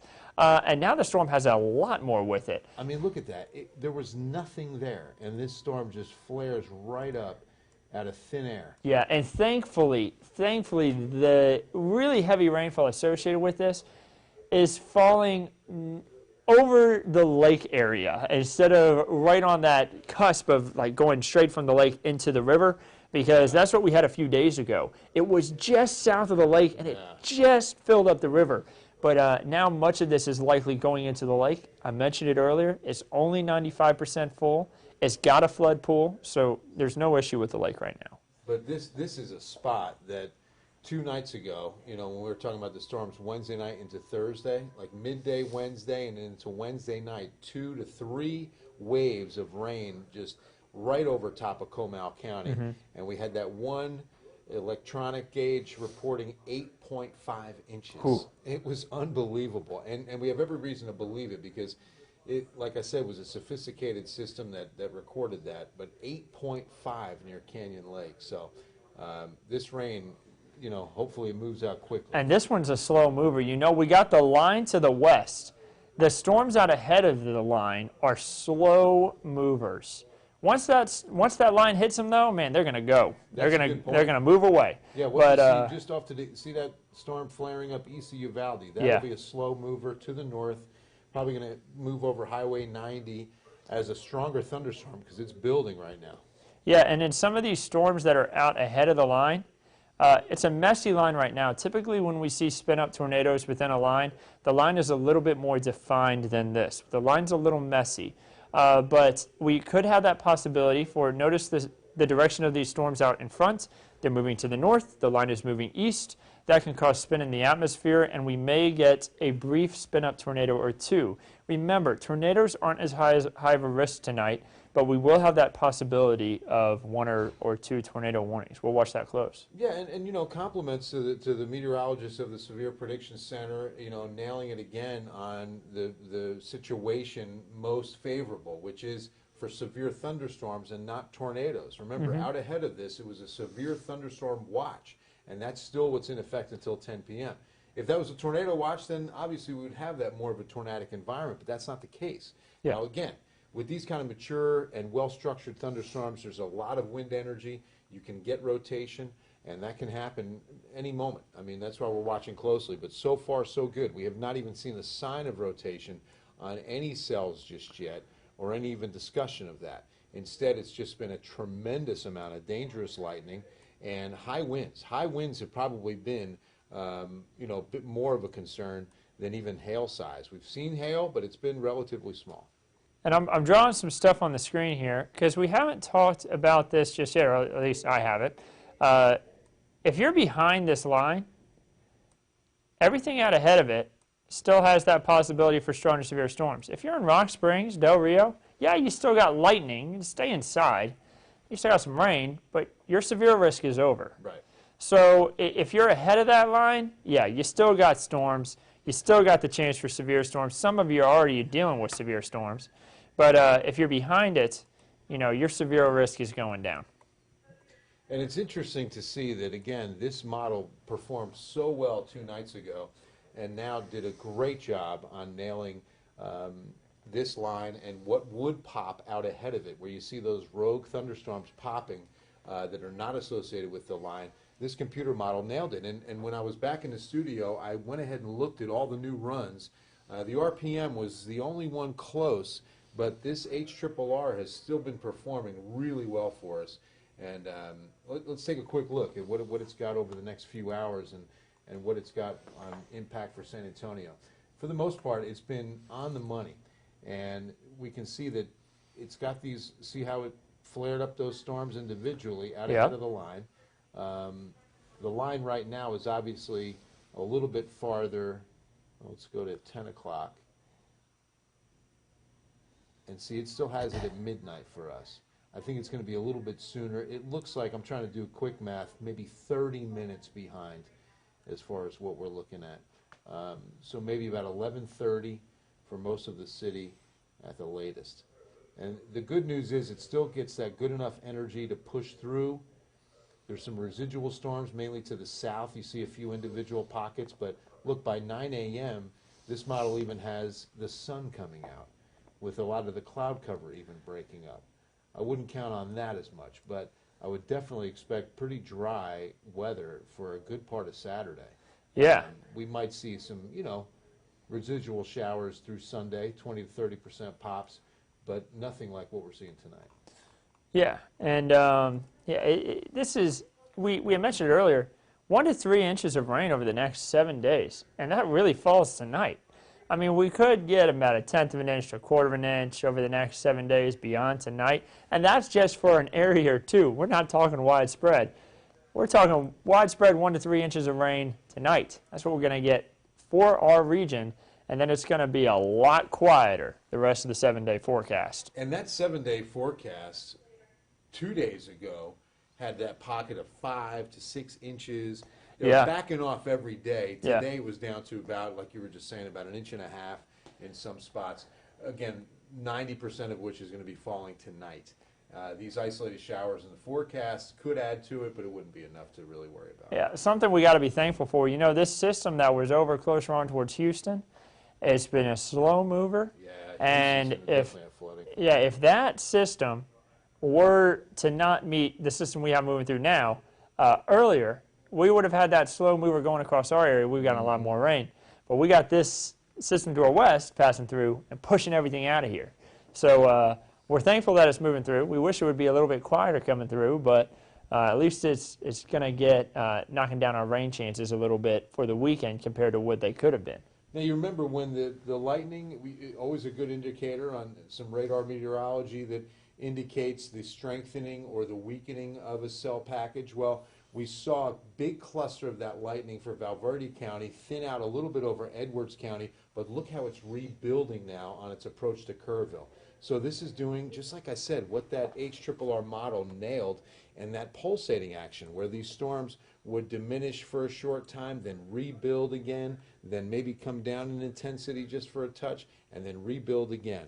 All right, so if you're just joining us, an update on the severe thunderstorm warnings that we're currently tracking closely. 9 p.m. is the current warning you're looking at that's going to include Uvalde down south to La Pryor, and then a little farther north, it's Utopia, and just out to the west of Kerrville. So Kerrville is looking at impact probably by 9:30 of some pretty heavy thunderstorms from the west, but it's going to be wind speed more than hail at this point as far as what we're looking at in the Joe Reinagel, everybody. I just remembered that I made myself a cup of coffee, and then I forgot to go get it.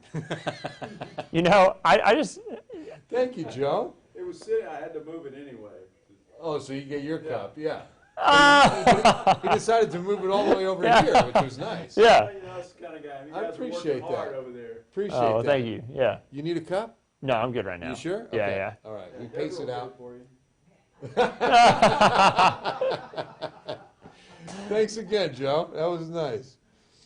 So yeah, what I was saying was that the warning areas, you know, is where you're going to obviously see those polygons and that, you know, growth cycle. But watch as these things dissipate just a little bit, still producing very heavy rain, but then firing right back up. Again, that back and forth along the storm line. Yeah, so these storms are going to continue to do that throughout the night as they continue to shift off to the east. Again, moving 40 miles per hour. They've sped up. They were starting at 30, then they went 35, and now they're going about 40 miles per hour off to the east, so they're going a lot quicker now. And we're expecting these storms to arrive maybe even a little bit earlier than expected. You know, we were talking about midnight, maybe about 10 o'clock now. In parts of San Antonio. We were talking about that time frame. And Bill's headed back on into the studio. Yeah, But Denver Ken's 5 right now, and I'll see you shortly. Awesome. Yeah, Bill's about to hop back on TV, give another update. He's been doing those throughout tonight to keep everybody informed. Again, we are trying to stay on every platform. We don't want to cover up programming too much because that threat for life, damage to life and property is not as high with these storms. Now, when that threat levels up and gets even higher, and we think that there's a high threat for damage to life and property, that's when we cut into TV. Right now, it's not as high. It's still there, but right now, that's why Bill's been giving updates every once in a while on TV just to keep everyone informed, hey, these are out there, we're watching them closely, and of course, we're going to have full updates on those during the 10 o'clock. Question, are they speeding up? The answer is yes. They have sped up over the last hour or so, or even 2 hours, anywhere from 30 miles per hour, now all the way up towards 40 miles per hour, maybe even 45 miles per hour in some spots. I mean, these storms are moving quick. We also have outflow out ahead of them. Anybody in Uvalde, they can go ahead and verify that for me. That'd be great. Let me know if you've already had that gust of winds come through. Looking at radar, it looks like Uvalde has already been hit by that gust of wind and likely now seeing a lot of lightning and also a lot of heavy rainfall moving into portions of Uvalde, but not the entire town just yet. You can see that gust of wind just arriving towards Uvalde. I'm going to draw that again on the map here. See this little green line out in front? That is actually dust and bugs being picked up from a gust of wind out ahead of the storms. So the wind's out ahead of it, pushing up dust and bugs. Radar can show us a lot of things. It can show us even more than just rainfall. Sometimes you see bats on radar. Sometimes you see bugs and dust. Sometimes you see bird migrations. So all sorts of different things that we can identify with the radar, and we're able to identify stronger winds ahead of these storms thanks to the different things that the radar can show us. Are they strengthening as they move east? I want to know for Pleasanton. The answer is some portions are of the storms, other parts not so much. I think we are still going to have very strong winds in Pleasanton, possibly by about 11 o'clock to 11:30. Just be ready for that. The stronger storms are still well to your west. You could also have storms develop right over you. That's important to know because we do have some storms developing out ahead of this. Those in Comal County, central Comal County, can say that they've experienced that. We had a pretty good storm move through the Canyon Lake area.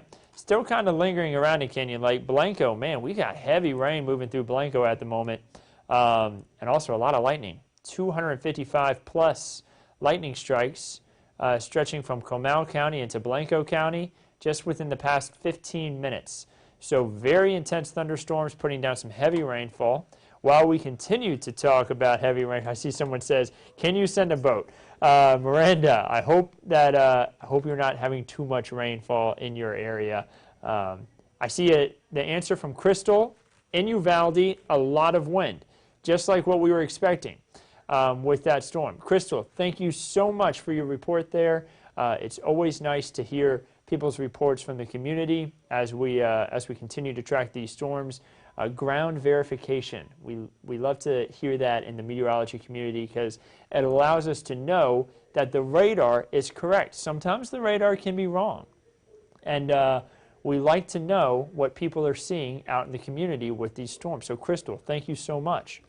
Getting reports that there's lightning in the Windcrest area. The answer is nothing severe in your area at the moment, but yeah, we do have thunderstorms in the region. Jenny says, thank you for your response. We appreciate it. No problem, Jenny. How will New Braunfels and Seguin fare? The answer is, right now you're seeing a lot of lightning in the sky to your northwest. We're going to see those storms arrive to your region closer on towards 11 and 11:30. And we could see those storms be still intense as they pass through your region. So guys, we always like to communicate with each other at Ken's 5, trying to stay intact. Give me 1 second. Let me continue to communicate with our digital team here. I'm going to bring the radar up full and keep it in loop for y'all so y'all can see where it's at. Give me about 2 seconds though, guys. I'm responding to our digital team.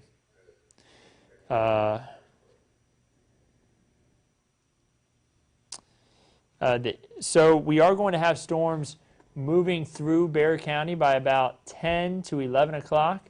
And honestly, after 12:30 to 1 a.m., I'd say after even midnight, things are going to quiet down in Bexar County, and we're going to have better conditions. It's going to be a lot quieter. So just wait till after midnight in Bexar County, and things should quiet down, and the storms will be off towards the east. So I was seeing that question. And once we have, once we actually have a watch or warning in Bexar County too, guys, we're actually going to reset this Facebook Live. So we may hop off for a second, but we want to make sure everybody gets that update to the warning.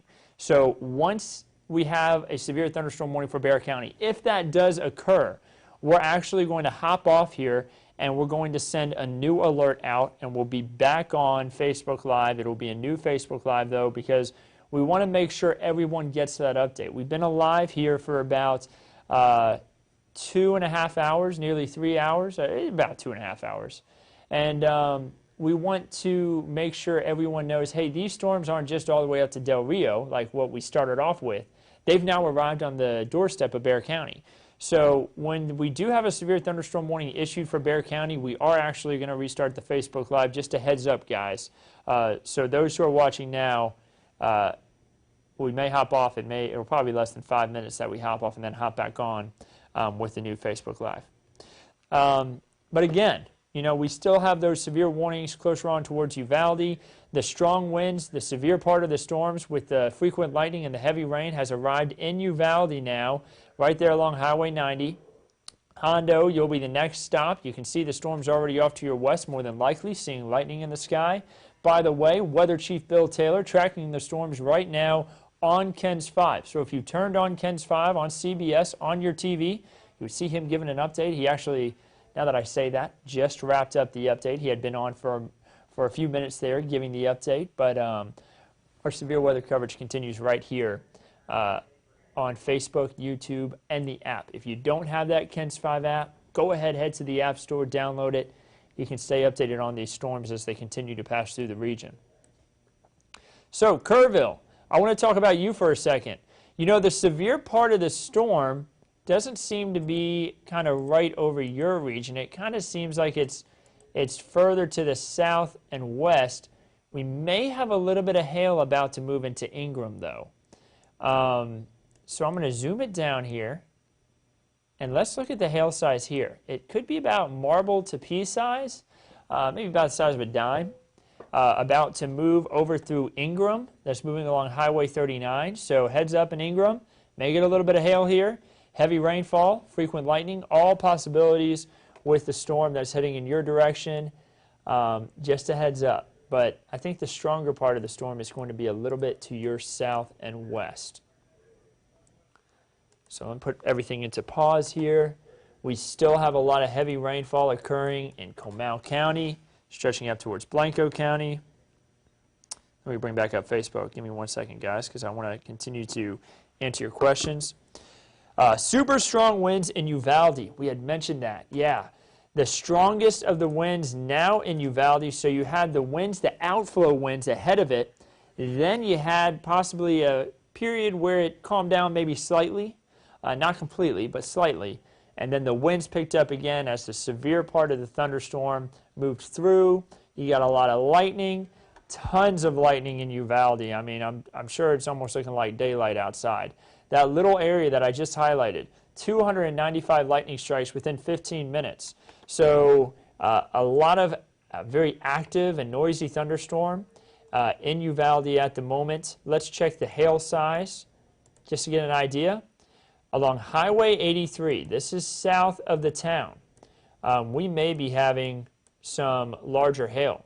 And this is down towards La Pryor as well. Just northeast of La Pryor, golf ball size hail. Passing over Highway 83, well south of Uvalde. I want to make sure I mention that. We could have some golf ball size hail as well. So pretty significant there between Highway 57 and Highway 90. Moving across Highway 83. Let me bump this back in the timeline just a bit. Let's get an idea of how quickly it intensified. So here we are at 8:57. We see the hail core start to pick up a bit.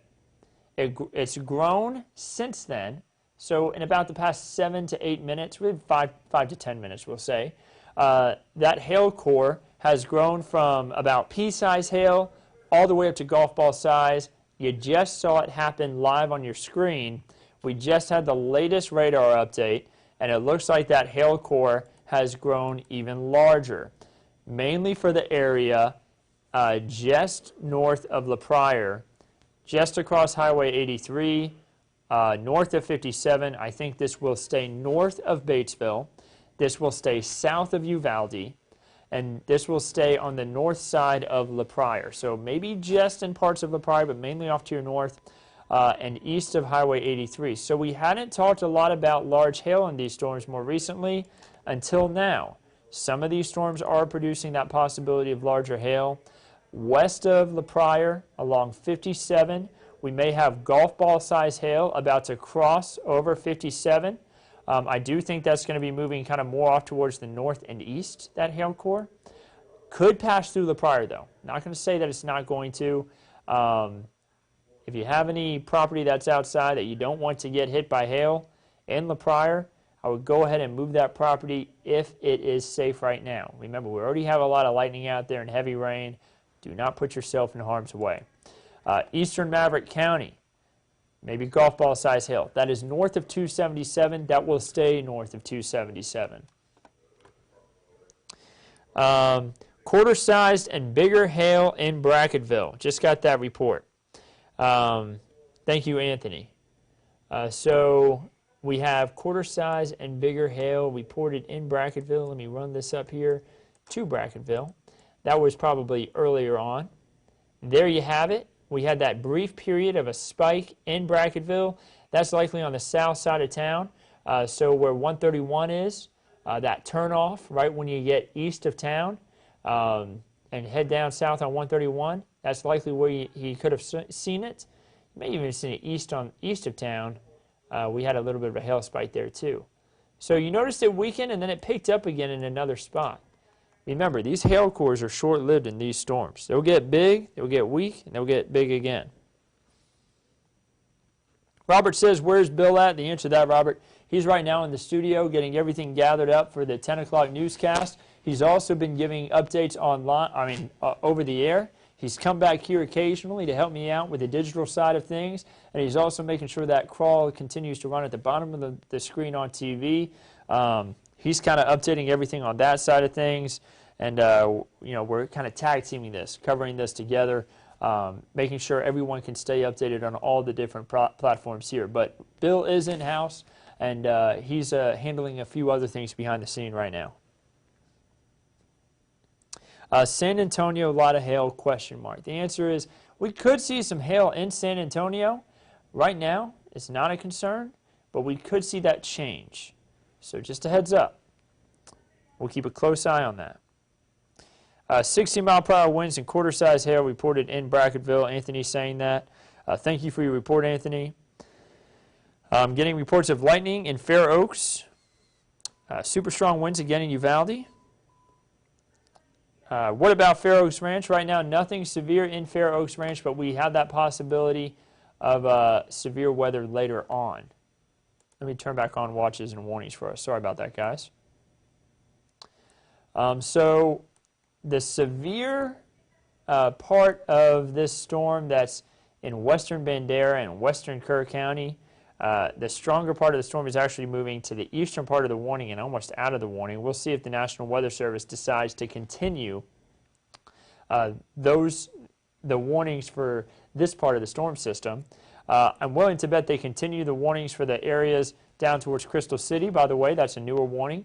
Crystal City, you now have a severe thunderstorm warning for the possibility of that larger hail. That's what they're eyeing now with some of these more southern storms that we've been tracking. So you see that includes Zavala County.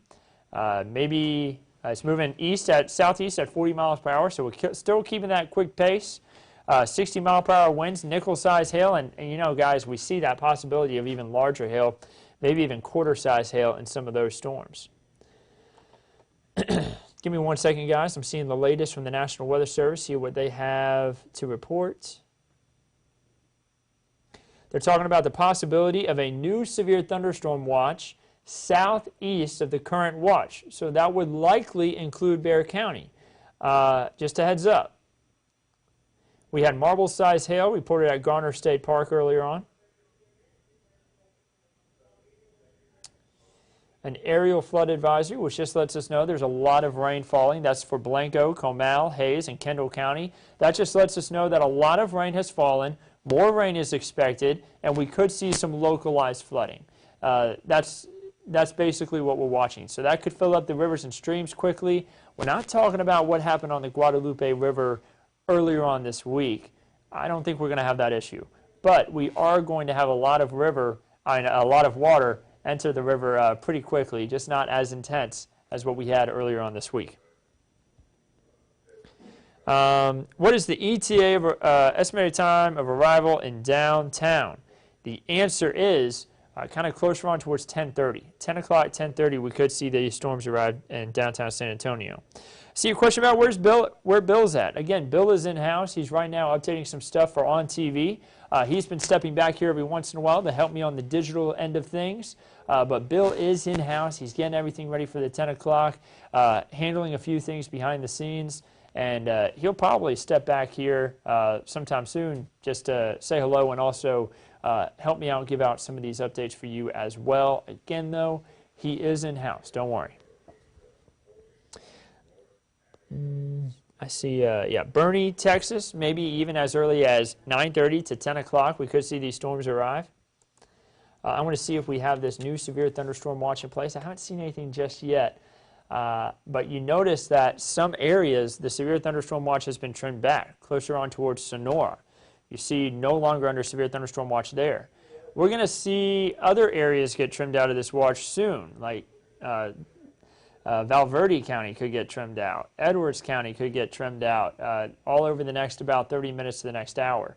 You know, we're going to see it grow to the east and southeast, the watch, the severe thunderstorm watch, but we'll see it trimmed back on the back side of it over the next 30 minutes to the next hour as well.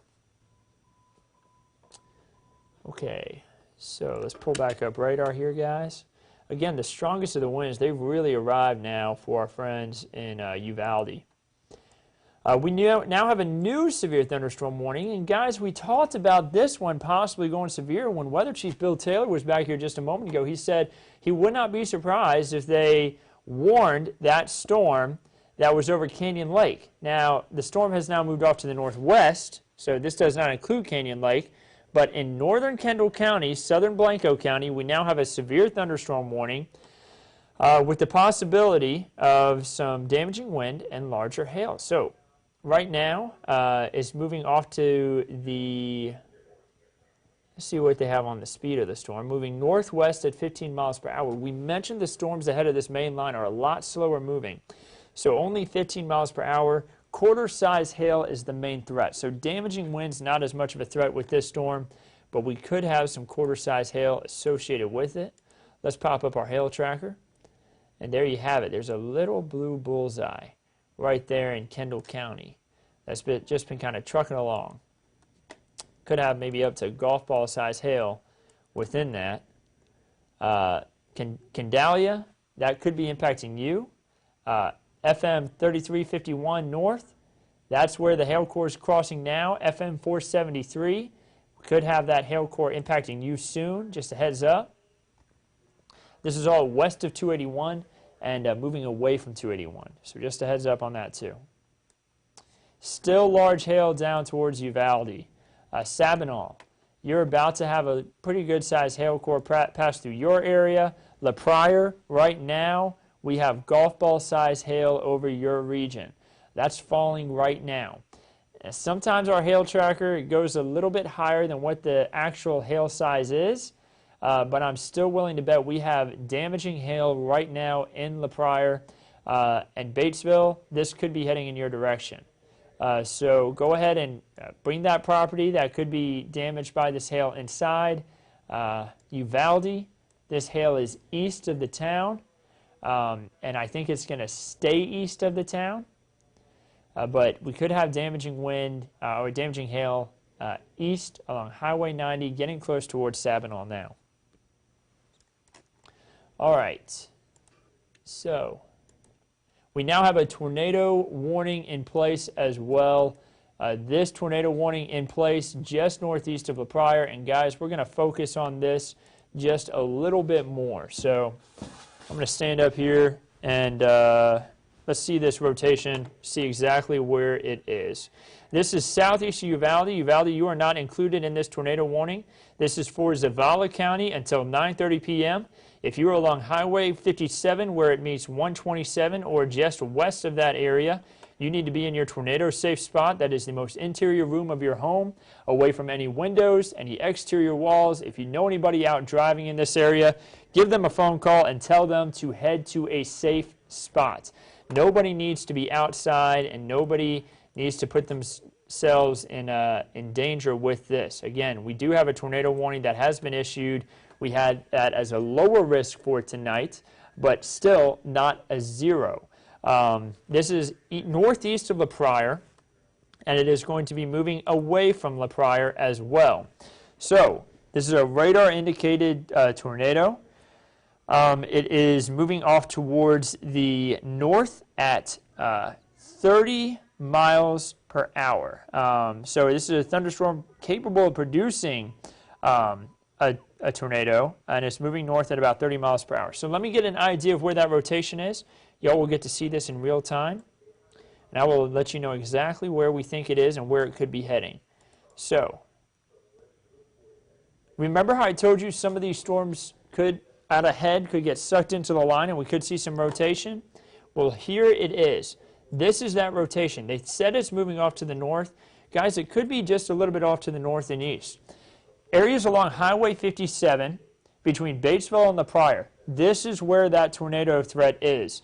It's likely going to be a brief spin-up tornado if there is one. Batesville, anybody in that area needs to be in their safe spot in their home. That's away from any exterior walls. They need to go ahead and, I always say this, put a helmet on the kids. If you got any kids in your house, have them put a helmet on. Because again, what you got to be careful of isn't necessarily the suction from the tornado. It's actually debris in the air. So just protecting yourself or your kids, even if you put a helmet on, is the best thing you can do. Anybody in a mobile home or a structure that may be weaker, get to your sturdy structure that's nearby. We have these severe weather action plans in place for a reason. If you know any family or friends down in this region, give them a phone call. Again, we are talking about Zavala County. This is a tornado warning until 9:30. Right now it's 9:18. The National Weather Service likely issued this as not a long-term warning because these are typically brief spin-ups. Green is the color of wind moving towards the radar. Red is typically moving away. And this is that area of rotation that we're talking about. They're saying this is moving off towards the north, but I'm thinking it could be more off to the north and east. Let me zoom out just a little bit, guys. I want to get an idea on the direction of this. So it looks like we have a storm out ahead. And honestly, man, that may be actually moving a bit to the south and east. So here's that area that they warned, right here. And I think it's still about to cross 57. And it's still going to be close enough to Batesville where people need to go ahead and get to cover. But man, putting that through a loop, I think is moving more south and east. FM 117. Guys, I'm going to name some areas outside the warning polygon.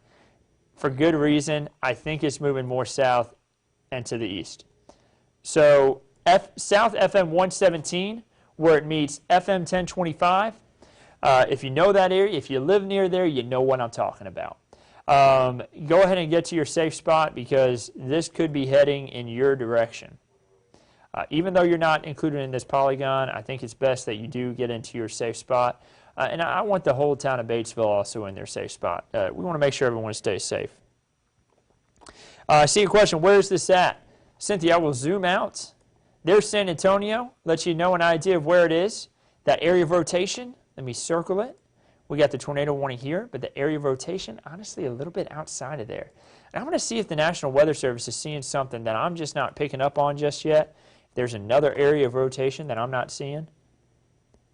But that's it, yeah. So it's now south of Batesville. I would not be surprised if the National Weather Service issued a new polygon just to kind of make sure that that rotation is within the polygon. We'll have to watch that closely. Let me see what they're saying on chat. So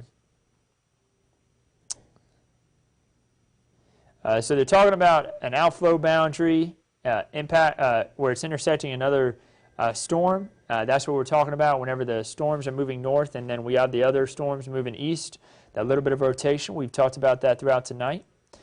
We also now have a severe thunderstorm watch that has been issued for other areas. Now, this is interesting. Bexar County has not been included in this severe thunderstorm watch that was just issued. This is areas south of San Antonio that have been included in a new severe thunderstorm watch. There's the new update. All right, so I was about to say, I'm surprised that they did not include San Antonio, but now we've been included. So a severe thunderstorm watch has now been issued even through San Antonio. It may be later than 10 p.m. Let's see the latest update. It is until 4 a.m. So guys, this little timestamp in the top right corner of your screen, I actually update that manually. And let me update that real quick so we make sure we have the right information on the screen for you. We now have a severe thunderstorm watch in place for Bexar County until 4 a.m. Now, I mentioned to y'all that we were going to restart this Facebook Live right when that severe thunderstorm watch was issued for Bexar County so people are aware. We're going to hold on real quick, though. As long as there's a tornado warning on the screen, I don't want to hop off. Once this tornado warning expires, which it should be a short-lived tornado, if there is anyone on the ground, once this expires, we're going to restart this live. That way we can inform everybody in San Antonio that the storms are getting closer towards us. But again, Batesville, I want you to be in your safe spot. This tornado warning is expected until 9:30, so we still got 7 minutes on the warning. Anywhere along 57, really between La Pryor and Batesville, closer to Batesville, that's where we could have this possible tornado. Let me bring back up velocity, because guys, you can't really see it on radar where exactly the rotation could be until you pull up velocity. And again, guys, the rotation is outside of the polygon. This is it. This is going to be what we're talking about. It's really messy. Typically, when we're talking about tornado warnings, we've got a better vision of the storm, but these are messy storms, so you're not going to see rotation as easily. Is Pearsall about to get hit? The answer is no. It's not there just yet, but you are going to get hit by these storms. It's going to be in about an hour or two. You'll see them arrive on your doorstep. Could there be hail in Bexar County? The answer is yes. I'm seeing a question about Uvalde. Right now, still getting a lot of strong parts of the storm through your area. You are not under this tornado warning. The tornado warning is not expected to impact you. You just have the severe thunderstorm warning in Uvalde, where you are currently experiencing really strong winds. This possible tornado, will not get near Uvalde. Not saying that another one couldn't spin up near you, but I think that you're just going to get some straight line winds in here. You're also going to be dealing with the possibility of some larger hail in Uvalde. But honestly, the strongest part of the storm has already passed through the town. It's going to get a little bit quieter here in about 30 minutes. Hondo, the strongest part of the storm, is getting close to you. You're likely seeing a lot of lightning. You may not be feeling any wind yet, but that wind's going to be picking up here in about 15 to 30 minutes. So Hondo, this storm is right on your doorstep. The tornado-warned storm, still near Batesville, near where 57 and 127 meet. That area of rotation south of Batesville, though. So not over Batesville. It's just south of you. I would still be in your safe spot, though, if you are in Batesville. I'm seeing a question, will San Antonio be hit by a tornado? The answer is it's possible. The risk for tornadoes is lower tonight. We've been mentioning that throughout the past few days, that the risk for tornadoes is lower, but we still could see a tornado warning or two. I can actually bring up our graphic. We had the enhanced risk, and actually this just updated. So now it's just showing the slight risk, but earlier it was showing that enhanced risk. Still have that slight risk for severe weather, though, but damaging wind, large hail, and isolated tornadoes. Again, that's what we have for now. We have that isolated tornado down in Zavala County. Still a severe thunderstorm warning in Blanco and Kendall counties. We still have the severe thunderstorm warning stretching into Medina County, Zavala, Uvalde. You see that the severe storms are even getting closer towards Pearsall.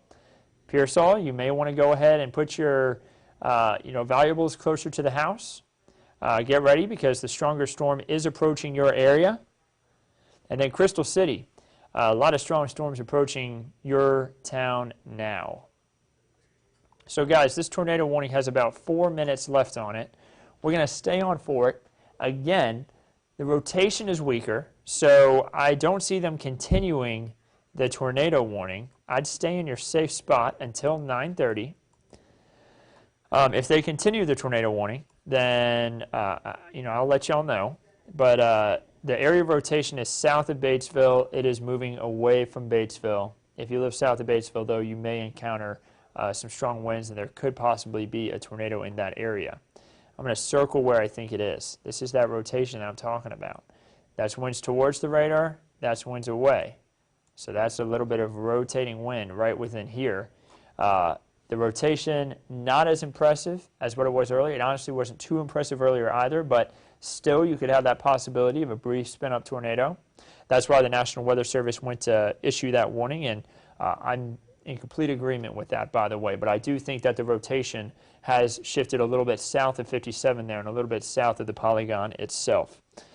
Very windy and lightning in Uvalde. Dor, thank you for your report. I agree. I can see that on radar that there's a lot of lightning. Will Hondo be hit soon? Hail? Question mark. Sandy, the answer is yes. Could have a little bit of hail in Hondo, and that storm is approaching your area. A severe thunderstorm warning.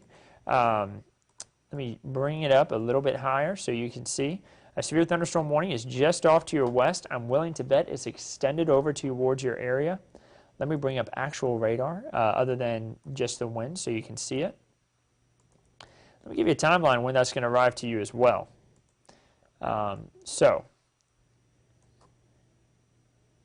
we got the storms moving to the east at about 40 miles per hour. We're talking Hondo at 9:51 p.m. So we're talking within the next 30 minutes, we're going to have strong winds, heavy rain, frequent lightning. You can ask our friends in Uvalde about it. That's when that's going to arrive in your area. And we could also have a little bit of hail as well. The latest on the hail shows that it looks like it has weakened just a little bit. La Pryor is still significant down into your area. We've had some significant hail down towards La Pryor tonight. Highway 57 is getting a lot of hail at the moment, and all this is headed over kind of towards Batesville as well. So a heads up in Batesville, you're going to get a lot of rain, you're going to get some gusty winds, and possibly even some hail. The size on this is walnut size, so a little bit smaller than golf ball. Between grape and golf ball, if you can imagine the size difference between the two, right in the middle, that's about walnut size. Maybe even some golf ball size down 83, closer towards Crystal City. Still reporting walnut there when I use my query tool on our radar here. I'm checking some other areas too, to just get an idea of the hail size. In northern Kendall County, this is well away from Bernie, and it's moving away from Bernie, by the way. Still possibly an area where we could have a really small area of golf ball size hail, but much of the area is just seeing pea size. Southern Kerr County, maybe seeing a little bit of golf ball size as well. Let me zoom down to that area. This is about to cross 173 near Center Point. May have some golf ball size hail right there. That's, again, 173 just southwest of Center Point. Let me see here. Aaron says, why don't you show this on TV in the same detail? Y'all need to watch old clips. Always track the strongest storms. Describe the safest zone in the home. Well, the answer is, Aaron, you know, we're on air right here. We're able to do this on digital now. That's one of the reasons why we're not on TV as widespread. You know, Weather Chief Bill Taylor was just on a moment ago, though. I just watched him on TV. He was giving an update on the tornado warning, some of these severe storms as well. But now the beauty of digital is that we're able to come on here, and we're giving updates on so many platforms. We're on YouTube, we're on our website, we're on our app, we're on Facebook. We're even on TV occasionally. And when it's warranted, when we think there's the possibility for damage, large amounts of damage to property and loss of life, we can cut in on TV and give those emergency updates when needed. But right now, we're live on Facebook. We're live online to give those updates here. Anything towards Highway 51 and Loop 410 area, or Highway 151, Loop 410 area, not right now, but you will have that possibility later on tonight. So let me go ahead and time this out since this is now so close to San Antonio. Moving east about 40 miles per hour again. So there you have it. Getting closer towards Helotes. Helotes, you're on the screen now. 10:28 p.m. So that's going to be in about an hour. We're going to see this arrive in Helotes. Bandera is getting high wind and heavy rain. I'm willing to bet it's moving right through Bandera County at the moment. The heaviest of it and some of the strongest winds. And guys, you know, we're now outside of the we are now outside of the time frame for that tornado warning, they have allowed it to expire. So guys, here's what's about to happen. We're about to hop off for less than 5 minutes. I'm going to hop off of here. I'm going to restart this live, and I'm going to give an update on a new update on what's going on. So it's much of the same, what we've been talking about, but basically we're about to send out a new update to let people know in San Antonio that the storms are about to arrive in Bexar County.